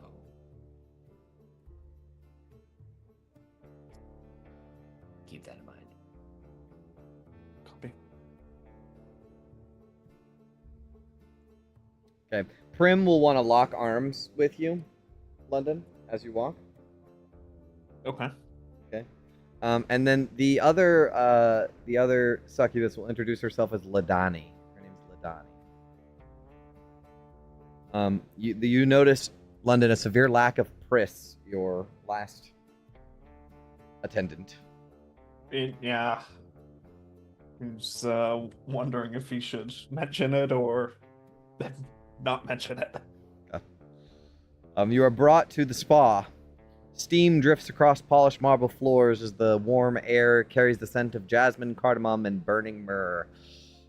Gold inlay calashite arches rise overhead, lit by rows of bronze lanterns. Recessed pools of clear blue-green water sit in perfect symmetry, fed by quiet flowing streams. Along the walls hang folded white towels, while silk divans hold trays of oils, crystal decanters, and bowls of fruit. The attendants are in white and gold silk, and they will wash and massage guests, but there's currently relatively empty of guests.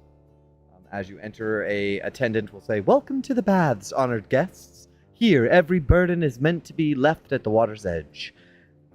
The attendants will see to everything else.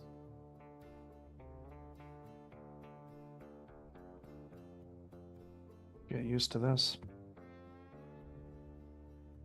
Don't get used to it, London. That first breath you take in here, it's like you can finally breathe again. Some weight isn't crushing your chest like it is every other day down here. I feel like it's all the worse though, knowing that we won't be getting it for so long.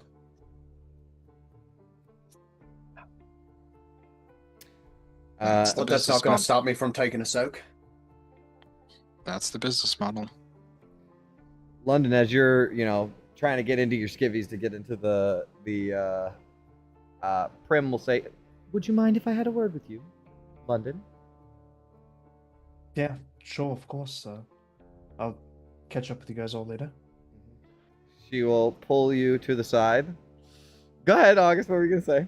No, it's just that. Okay. She will pull you to the side and she will say, the last time you were here, you wished to indulge in some of the pleasures, but your friends refused you. I wanted to pull you in private and say that my sister's technique of deep massage is not something that it's something we learned in our family. I will like to offer it to you if you'd like. He's myself feeling tied up by the second here. Where is your sister? I noticed her absence. Yes, Pris is attending to other duties this evening, and unfortunately will not be joining us. Master Mahadi keeps a very busy household, as you can imagine. I'm sure she'll be delighted to hear that you asked for her, though. Does her eye kind of twitch through the Make an insight Westworld check. breaking of the AI? Insight. Not one. No, she's off. Yeah, Busy. It's twinkling like anime. I would love nothing more to stay here with you, but strict orders. This party here has a very narrow mind, and I'm afraid I'm kept on a short leash at the end of the pecking order here. A shame, really. I did get something for you, though. And he'll go in his pocket, and with the gambling that London earned from the original, I have this on my character sheet. I have 370 chits that I've been hiding from the party. Oh shit, okay. He'll pack it up and give it to her and say, "It's not much, but if it buys you even a moment of respite, I..." No. She immediately pushes it back in your hands. She does not want this at all. With every fiber of her being, she does not want to take this from you. Please, it's... They seem like you just have had escape as well. Thank you very much. Enjoy your bath. And she turns and starts to walk away. Oh, okay, interesting. Quickly with her back straight. Yeah, London will kind of reflect on that and think that's somewhere between something is going on here and man, girls are hard to talk to. Okay. All right. Tuck it back away, hidden, and we'll head back to the baths. Yep. All right. So you guys can, you guys are getting a bath. Is there anything going on during the bath montage? How long does it take Vin to get out of that armor? I imagine. It's pretty quick, actually. Yeah, I imagine what it is she it stops and then the armor opens up like Iron Man suit style, and she just steps out.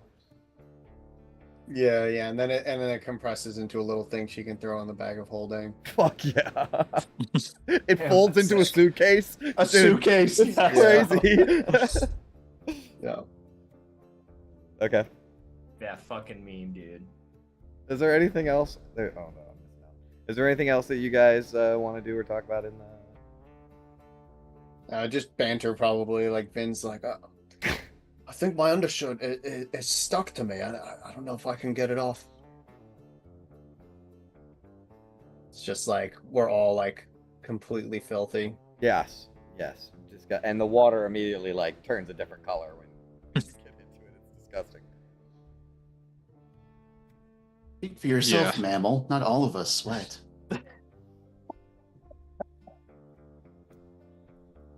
Well, suppose there's upsides and downsides.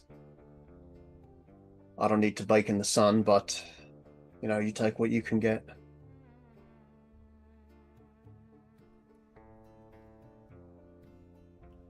Anything else? Yeah, August is way more uncomfortable in here than he is in Avernus. True. Yeah, and every so often someone will walk by with like a bowl of fruit. I don't even look at them, afraid I'm gonna get charged. This is Dad at the all-inclusive resort. Yeah. Mood right now. Just like there's a naked spine devil that just like sits down next to August in like the hot tub or whatever. Actually, yeah, that's actually pretty funny. So, the spine devil will get down and sit down and be like, "Hey, how's it going?" With the party, like the whole party sitting there. That's great. All right, so if there's nothing else, we can get out and move you guys towards the restaurant. Prim will come back shortly after because the attendants take care of you while they just kind of sit off to the side anyways. So when you guys leave, Prim and Ladani will return. And what do you guys want to do? You want to go to the restaurant? You want to go to you want a private lounge? You want to get rooms?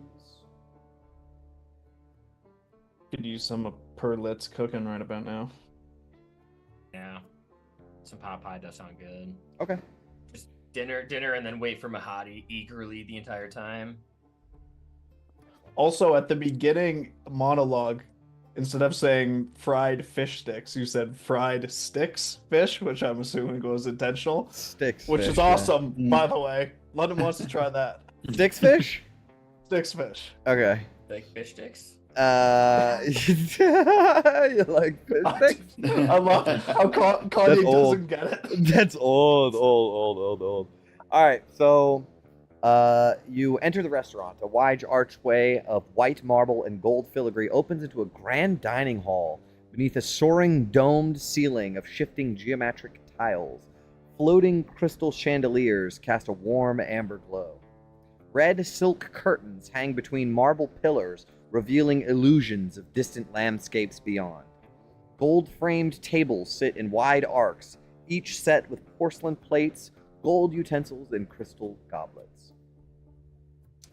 And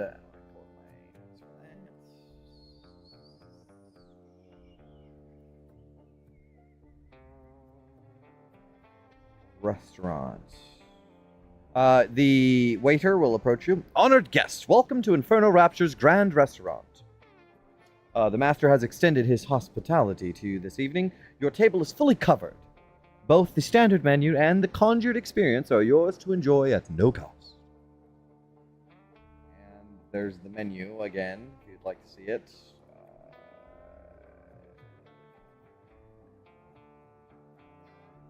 Where did I put that? Books and notes. Yes.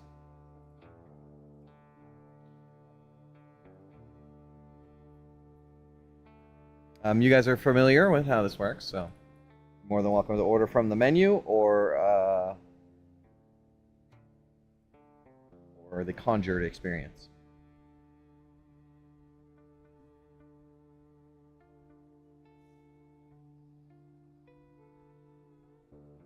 What do you guys want for dinner? I think Tanis is gonna do the same thing he did last, or no, different. He did the entire menu and then pot pie. I think he's just gonna go with the pot pie. Like he's already done. Okay, gotcha. He's done it once. He's like he got the experience. I got you. Okay. Maybe he gets the broiled quippers again because those are pretty good. Okay. Anybody else? London will copy him.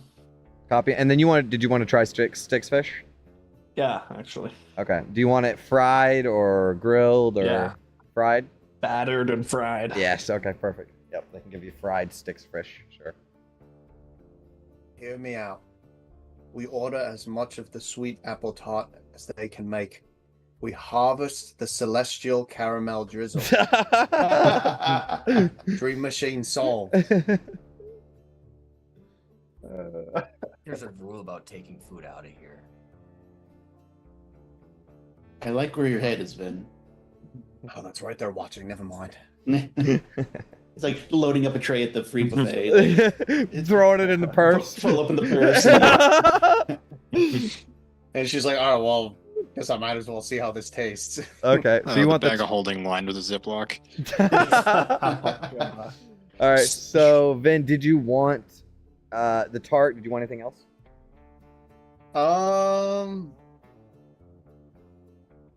You know what? The axe beak strips Okay. does seem alluring. I think she had the space hamster last time. Mhm. The space hamster was good. Mhm.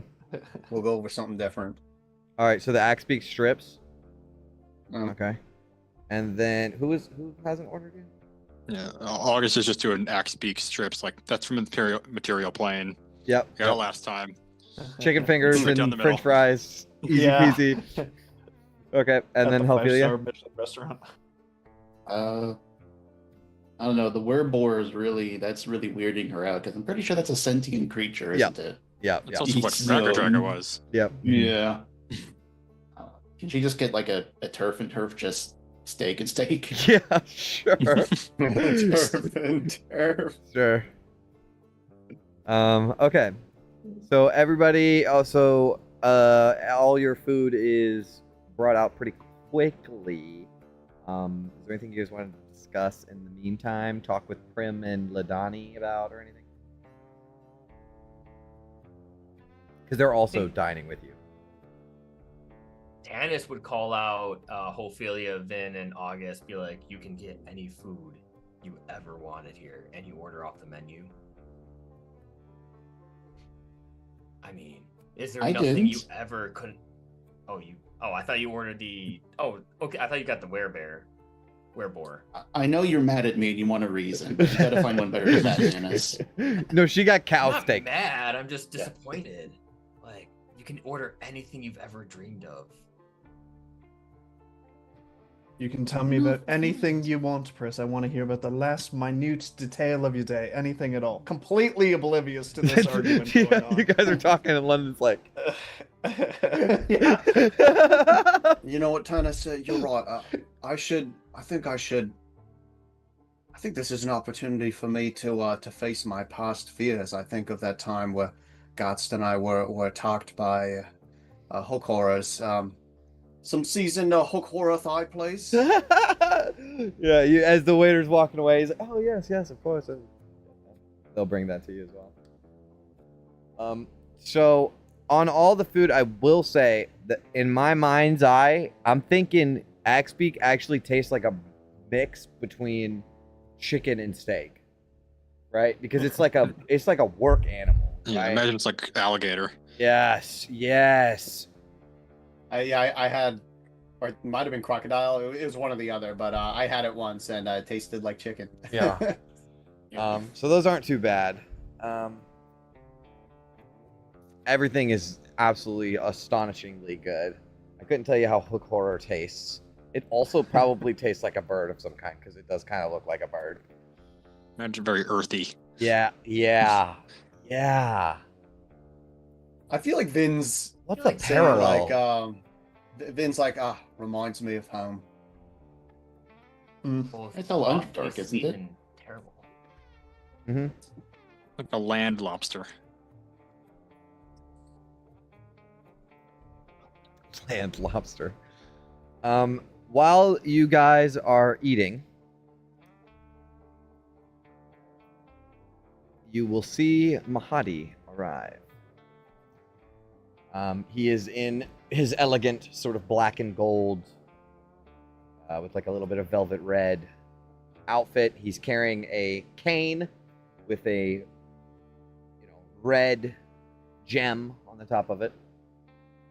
And as he sort of approaches the table, he will say, "My honored guests, it warms my spirit to see you returned safely from the wastes.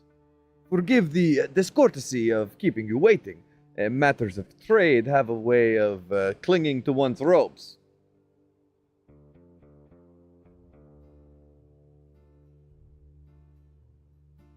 No offense taken. We understand how other matters pull you in different directions. Where are my manners? I arrive and immediately begin speaking of unpleasant things. Tonight you are my guests beneath my roof, and guests must be treated properly. Tell me, my friends, have you had the pleasure of tasting our Kidari Ember wine? No. I don't believe we have. He claps his hands. Bring us a bottle. And he will pull a chair and actually sit down, like pull his coattails back, and sit down to eat with you, to drink with you. He's actually like sitting down to dine with you, which is like anyone else in the restaurant is like, whoa, like big. Wow, he's so approachable. Yeah, big spenders. So they bring the bottle, and he'll say, I acquired this vintage many years ago from a Kalashite caravan master who swore it had been aged in brass casks that were kissed by the desert sun. A likely exaggeration, but a delightful one nonetheless. Here. And he will, pour for everyone too, pour everyone their drink and pass out this wine. It's good. I hate wine. Jay hates wine, so I have no fucking idea if it would be good or not, but it's good. I was gonna ask if August does any like dad wine stuff, like smells it and. No, I probably just out of paranoia more than taste, and then has a single milliliter sip. Yep. It tastes good. It's good. Mahadi will raise the glass and say, to survival in the wasteland, and to new revelations. Cheerses. Do you guys cheers with him? Yeah. Okay. I'll cheers to that. Yeah. Drink. And he will have a seat back. Orders himself a little bit of something, some food. You apologize for sitting down and getting right to business, but forgive me for my lack of manners and such, but we are eager to come back and see what you have for us after our last conversation. Of course. Tonight, I believe we may finally meet the mysterious benefactor who has taken such an interest in you.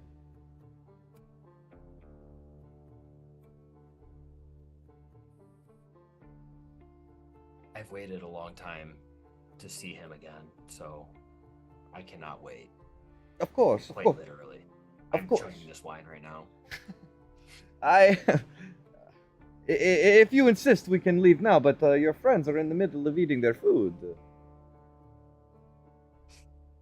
I kick London. Hurry up. May I ask, Mahadi, if you have any expectations for what might occur? You may set your mind at ease. Everything has been prepared with the utmost care.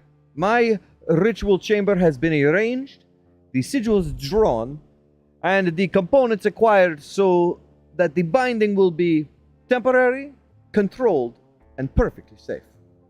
And besides, how could I refuse? Any friend of Lulu is a friend of Mahadi.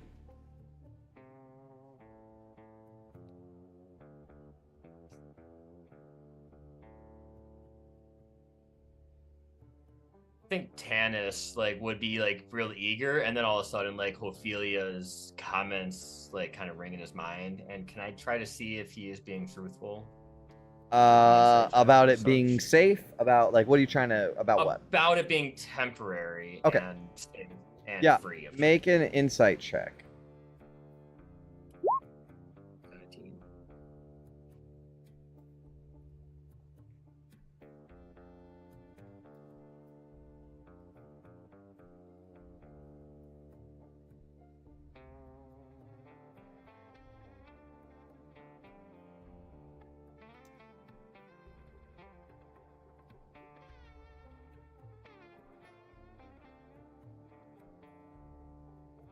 You just break the game with that 17. No, I'm just doing some stuff.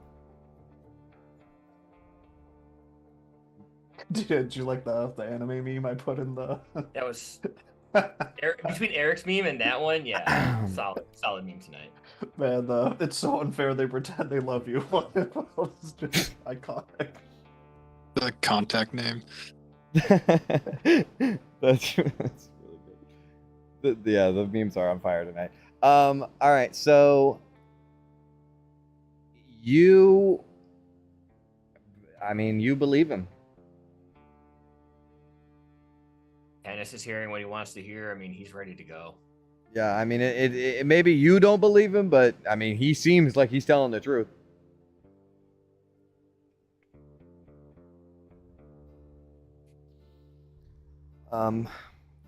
He will say, by the by, do not trouble yourselves of cost. I ask nothing in return for this. Consider it a gesture of hospitality and perhaps a touch of professional curiosity. I confess I am most eager to meet this mysterious patron of yours.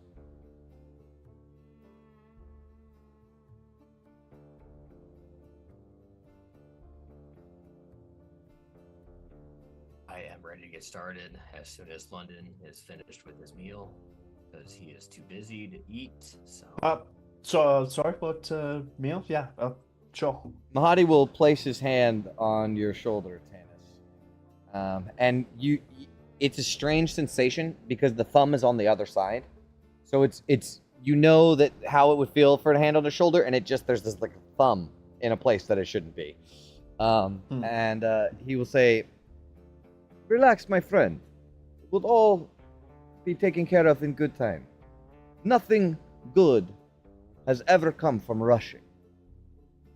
Enjoy your drink. Enjoy your meal. It may be the last one you have for some time."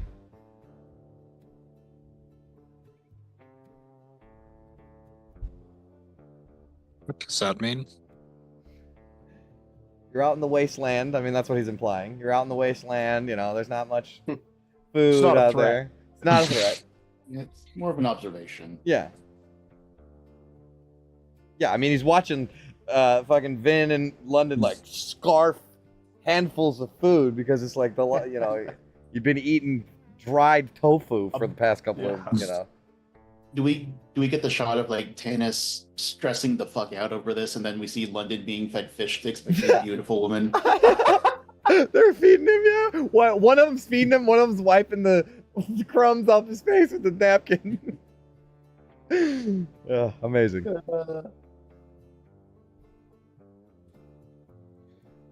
My dear friend, Tanis, you are not from Kalamshan, yet you have a connection in Kalamshan.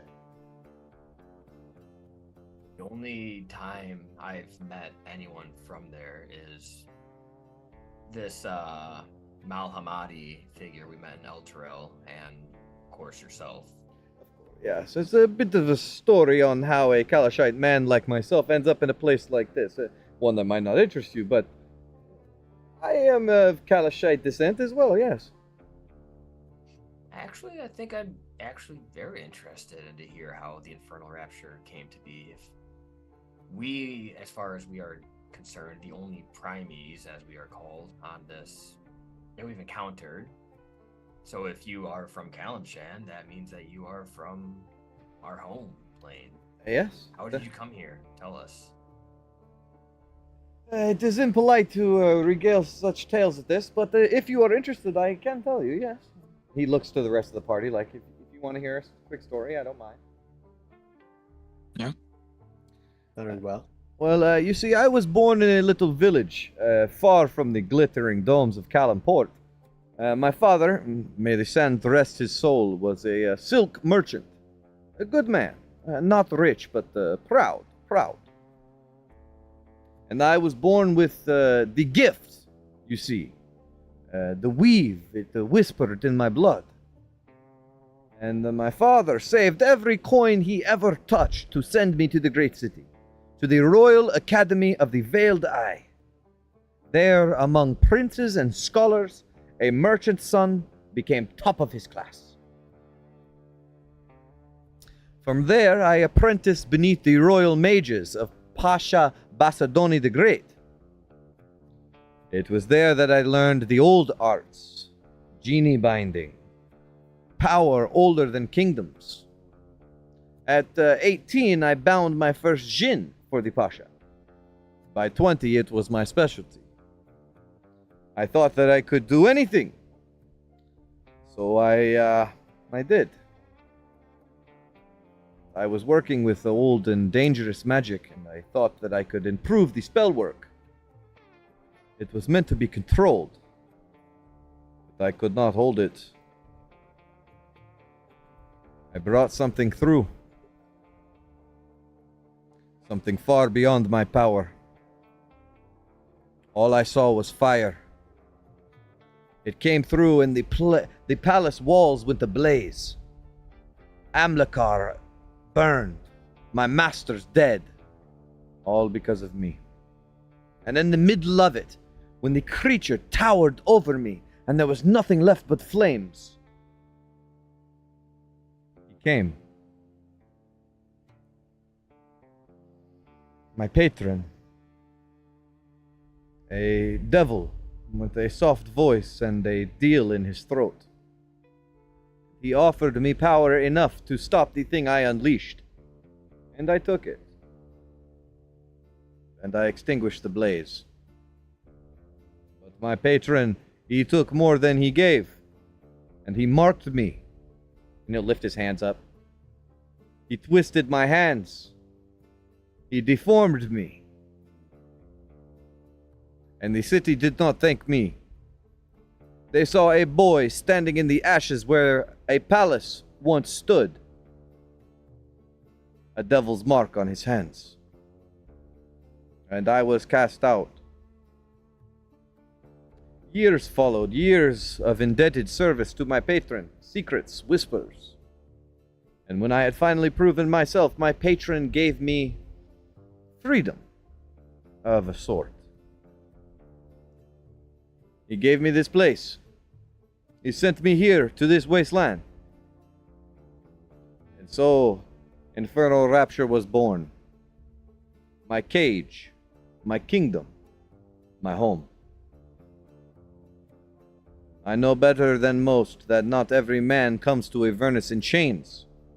Some of us walk through the fire and learn to live with the burn.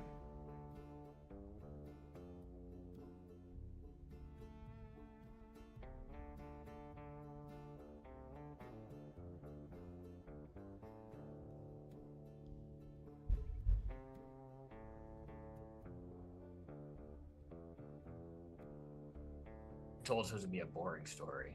Can you tell us, out of curiosity, who was this patron of yours? Unfortunately, I cannot. It is part of a bargain between he and I.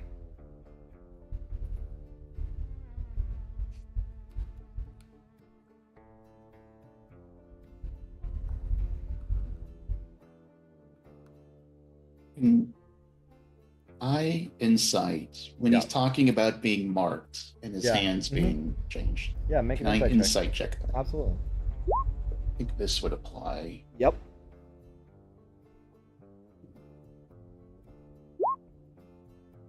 Not 13. It's really hard to say.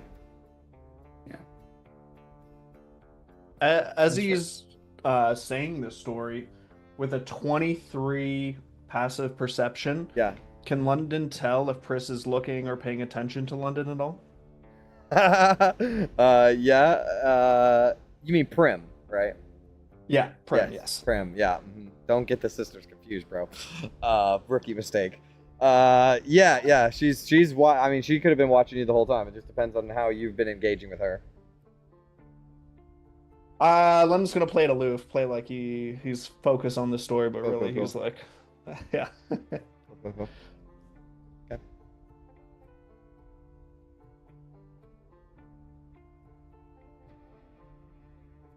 Let me not bore you with old stories, eh? That was a long time ago. But I have always believed that even in the most inhospitable corners of existence, there should be a place where one may sit, breathe, and be treated with dignity.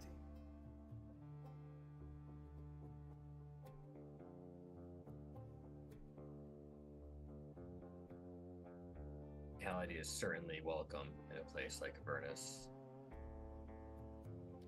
Well, in my home country, a guest is a sacred trust, and those touched by noble Jin are always treated with a particular respect.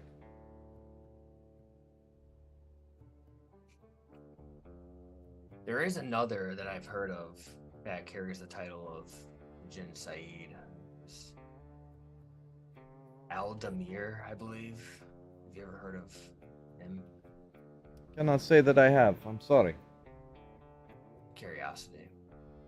I have No, been. inside check that one. Okay, make an insight check. I have been in Avernus for quite some time.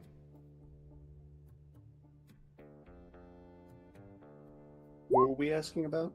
Aldamir.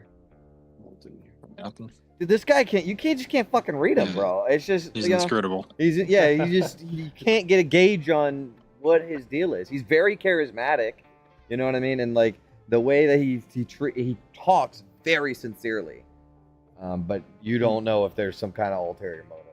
You just can't tell.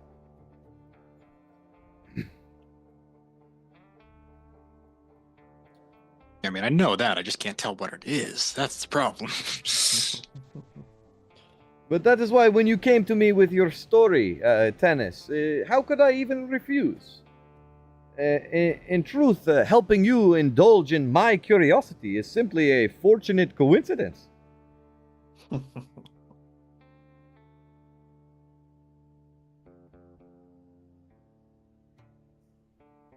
It's honestly bewildering to me. Like you have said, I have no connection to Kalimshan nor Noble Genie or anything like this. So why, if me of all people, have this power?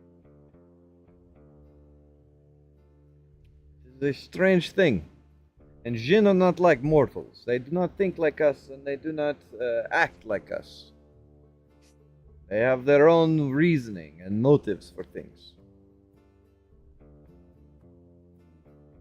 Like you said, I carry the sword of Callum himself. If this is true, why is this happening? Why me? This is more than just my family. This is... I don't know if I ever told him about my family, actually. I think I did. Maybe. Not important. I mean, More than that. it's a passing, yeah, like you're just saying it in a passing comment. It doesn't actually. Well, I, for one, am eager, and my stomach is full. And London is just getting fed scraps at this point. Well, forgive me for holding you for so long. Conversation has a way of stealing the hours when the company is pleasant. The evening does grow late. I do not want to rush such honored guests, but as Tanis has stated so eloquently, discovery is an impatient mistress.